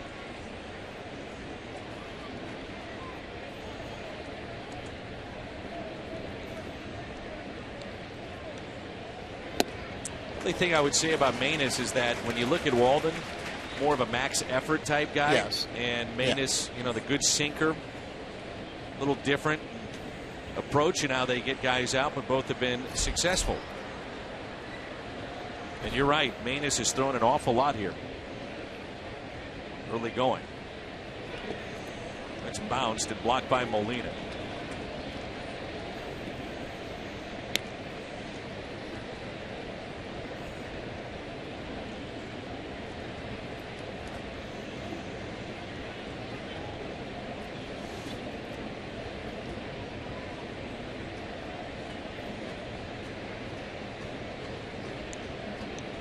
One pitch to Frazier.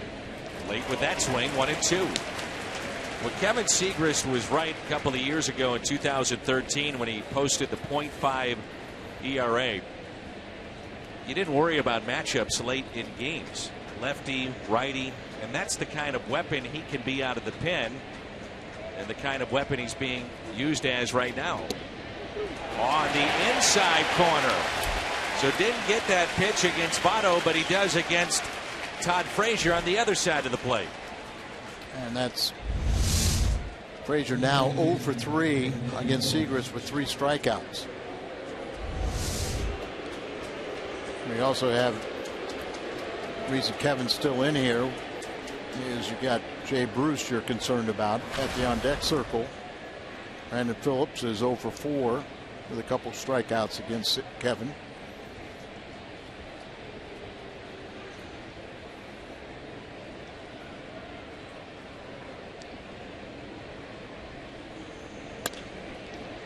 Liner caught on to first, not in time. Votto back to the bag. 2 down. Liner, but Kevin broke the bat Phillips with that pitch.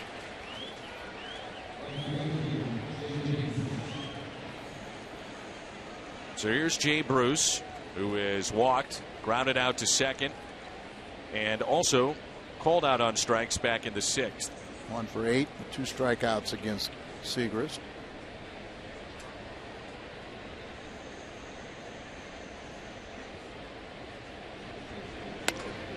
Hits sharply to third, positioned perfectly. Carpenter across the diamond. He goes, and Segrist gets out of the inning.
Cardinals baseball on Fox Sports Midwest is brought to you by Budweiser. Still brewed the hard way. This Bud's for you.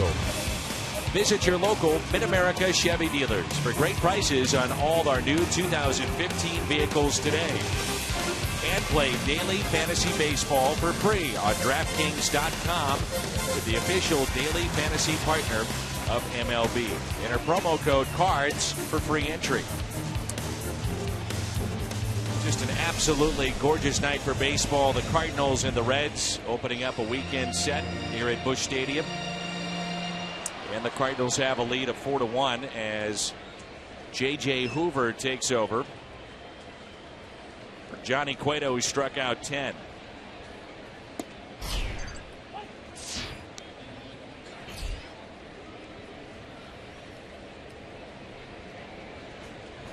Hoover making his 4th appearance. Our Chevy called to the bullpen.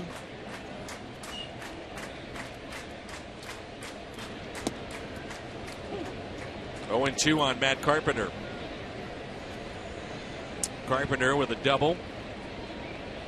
His fly to center and struck out in the 6th.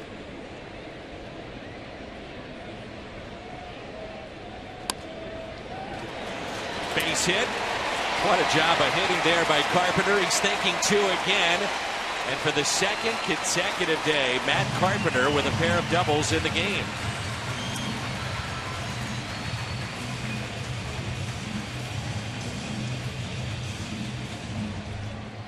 Cardinals 7 straight games, scoring 4 more runs. They were 68-19 when they did that a year ago. Breaking ball, just a real defensive swing. Kind of uses his hands to guide it and throw it out towards left field. Jason Hayward.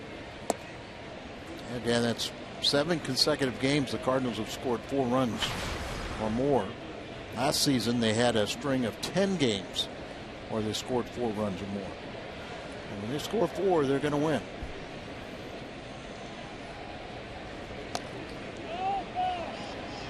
Foul ball. We talked a lot about the power of Jason Hayward, whether or not we'll see that this year. Over the course of 6 months, we'll find out. What we have seen, though, is only one walk from Hayward this year. He's been a high on-base percentage guy the last couple of seasons, and for the most part in his career.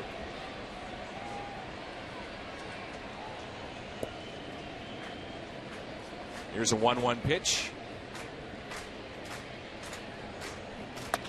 Hayward with a high drive into deep right, but that'll stay in the ballpark. Over to get it on the track, Bruce. And Carpenter tags up from second to third. So again, Hayward able to advance Carpenter after a double. He did it in the first and now does that here in the 8th. Set up Holiday for another sacrifice fly at the very least.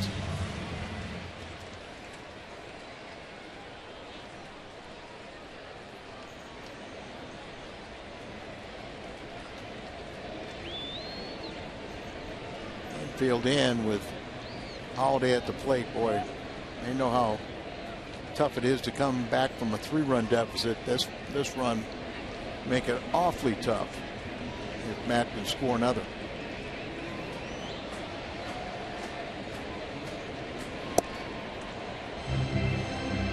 Brian Bryce was talking in the spring training about J.J. Hoover, who had a very tough season a year ago.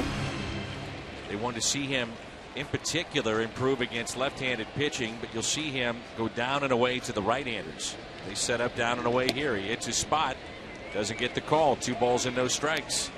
And if your strength is going down and away, even if that pitches to the strength of a Holiday, who is a low ball hitter, you still have to believe your stuff is better than his. Right-handers had only hit around 200 for his career against him. And again, he goes down and away. The lefties, though, were over 350. And that makes it tough, because unless you're facing a guy like Matt Holiday, you know, an everyday player, you're facing left-handed batters, whether they're a starter or somebody you pinch hit for. And he walked him. Runners at the corners for Adams. This copyrighted telecast is presented by the authority of the Cardinals and may not be reproduced or retransmitted in any form. And the accounts and descriptions of this game may not be disseminated without the express written consent of the St. Louis Cardinals. Here, Borges is running for Matt Holiday. This may be the matchup that Adams would get and take advantage of, because of what I just talked about. Hoover struggling with lefties, and Adams at times in his career, young career, crushing right-handed pitching. He is 2 for 7 against Hoover with 3 strikeouts. But you're right, he makes a bad location, Matt can lose it. First pitch to Adams, inside.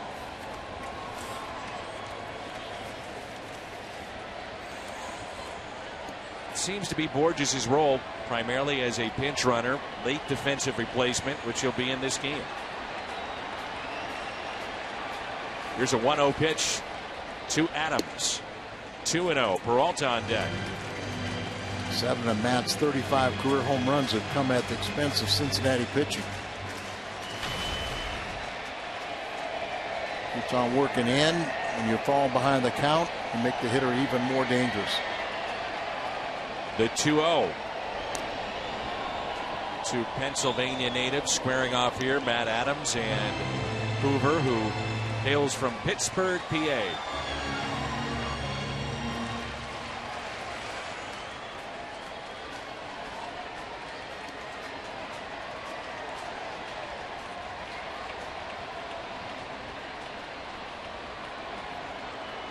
Two-1. Popped up behind home plate. On a play, 2-2 the count. Borges, not sure if he was just trying to disrupt the pitcher or didn't get a good read, but took about a hard, almost looked like he was getting that jump and then didn't feel comfortable and went back to the bag. That's the way I read it, that he was going, but like you said, didn't feel real comfortable, so he came back. Might have disrupted Matt's timing more so than Hoover's.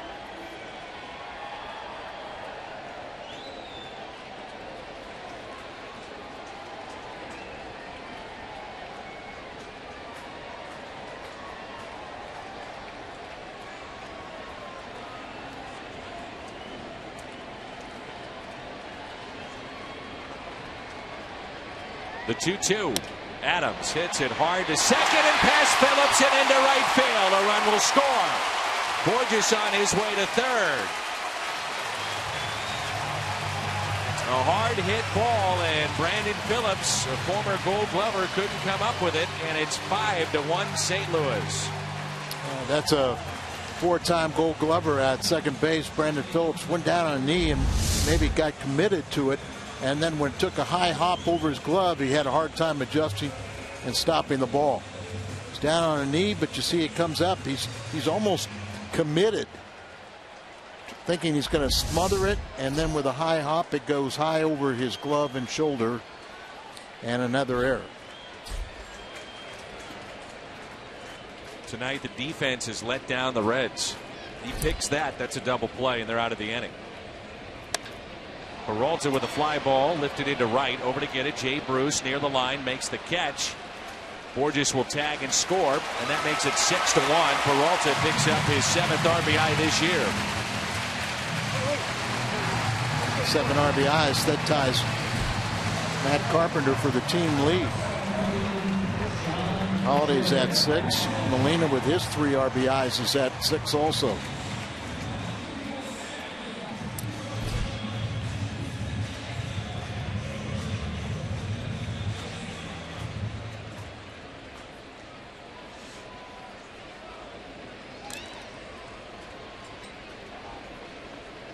Two outs. Here's John Jay. They'll play behind the runner, with the Cardinals leading by the score of 6-1.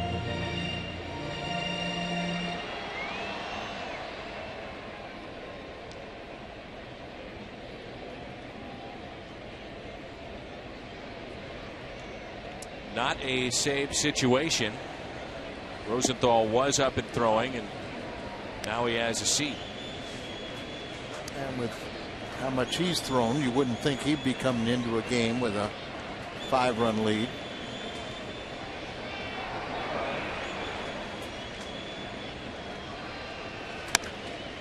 Little bouncer to short. Cozart will step on the bag. The Cardinals picked up 3 in the 7th, 2 here in the 8th. We're off to the 9th. 6-1 St. Louis.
Very entertaining ball game. Thank you, Pat. Looking forward to the post-game show with you and Rick. Kevin Segrist stays in the game. Peter Borges takes over in center field, and John Jay moves from center to left. Tough night for Marlon Byrd. He'll lead things off here in the ninth. That's out of play down the right field line. Interesting to see how Mike Matheny wanted to play this ninth inning. Non-save situation, so you sit down Rosenthal. You've had a bullpen that's been used a lot. You wouldn't think with 2 innings tonight that you would bring back Segrist, and primarily Randy Choate is used only to get a Jay Bruce or a Joey Votto out. So we'll see how it all plays out tomorrow in game number 2. I think Mike does have confidence in some of the right-handers that can get lefties out too.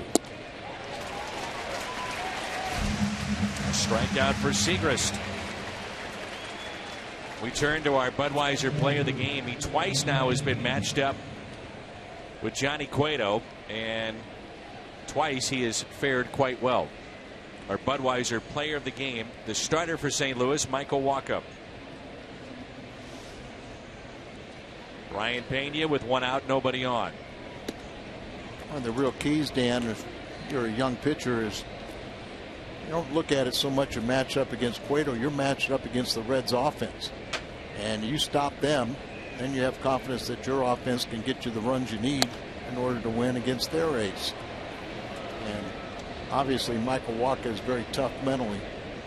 We saw that in 2013 when he came to the big leagues and did so well in postseason MVP.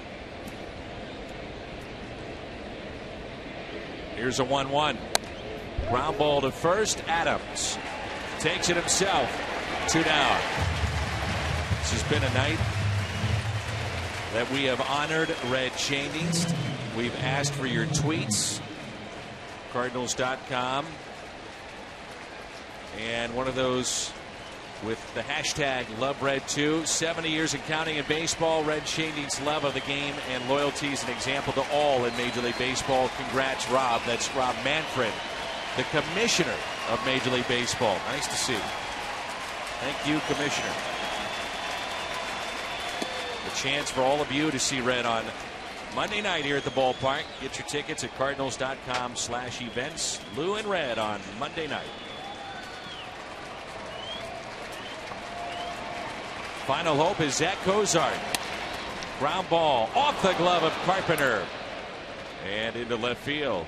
So Cozart extends the game and the inning with a base hit with 2 outs here in the top of the ninth. 3 hits for Cozart tonight. I wonder why the Cardinals have dominated against the Reds here. Well, the Redbirds have scored 5 runs at home versus the Reds in 9 of the last 13 games. Christopher Negron is the pinch hitter. He's 1 for 8 this season. We have a Hungo Award coming up in the post-game show. Pat and Rick will take you through all the highlights around Major League Baseball that's coming up.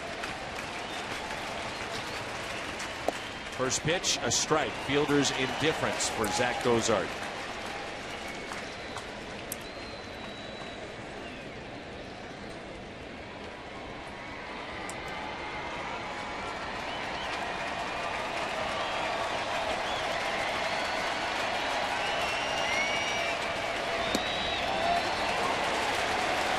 That funky swing.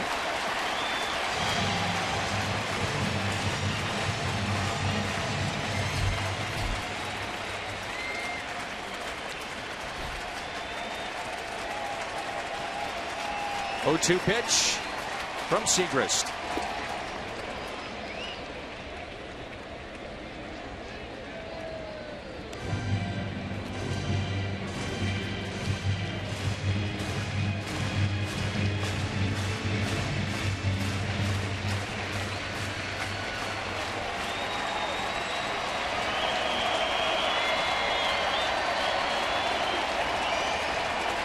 Here's a 1-2. Watch out. Negron is saying it hit him, trying to sell that to the home plate umpire. Well, they need base runners, so anything you could do to add one more out there, extend the game. Smart thinking. Now Brian Price may try to further sell the point.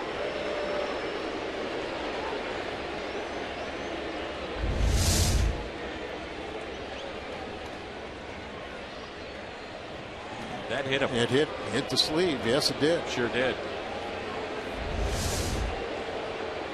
By the way, this is a reviewable play, and you'd have to assume that Negron gets first base.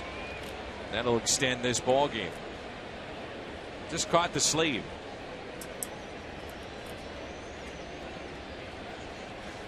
After seeing that replay, I don't think Negron did sell it very well. Right away, he picked up the bat. It's okay, no problem.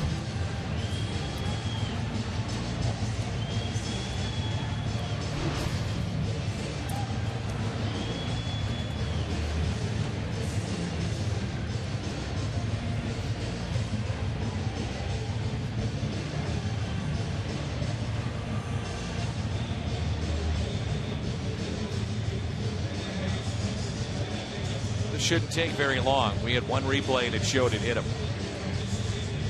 Saw the sleeve just move.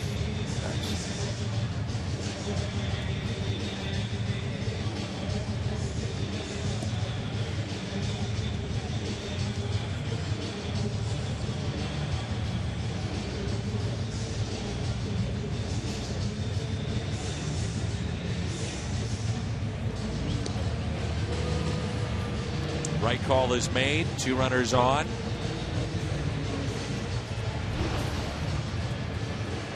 And that's the whole key.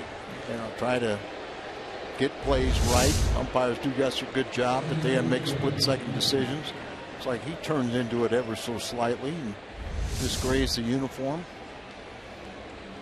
After a brief visit from Derek Lilliquist.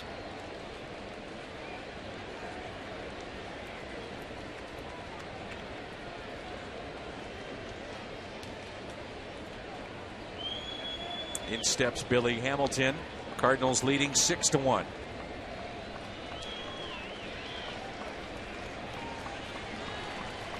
Two outs, 2 on. Here in the top of the 9th.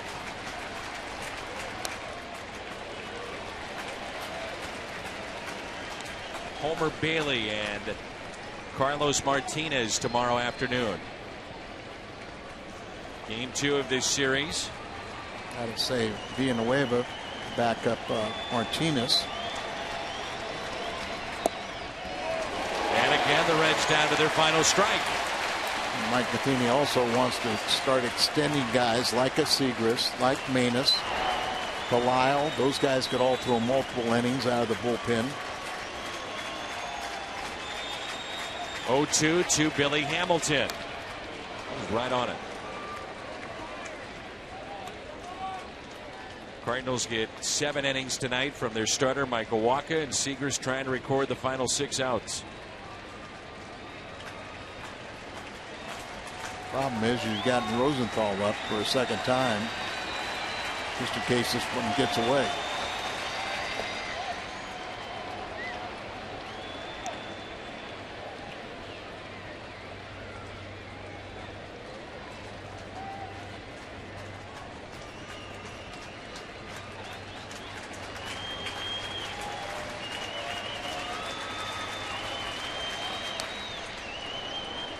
Pretty good hacks.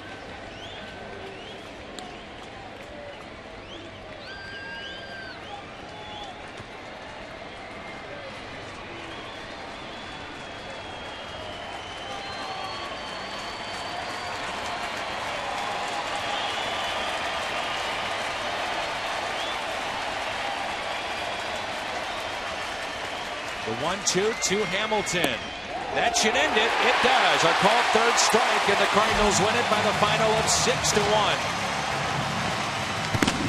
Very good game right here. The Cardinals made a statement against Johnny Cueto and the Reds. Their ace goes down twice in a week to Michael Wacha and the Redbirds. Good ball game, great crowd, great atmosphere. What a fun night here at the ballpark. Evening that we honored the Hall of Famer Red Shandies, inducted back in 1989. Anniversary of his 70th year in Major League Baseball. Post-game show comes your way next.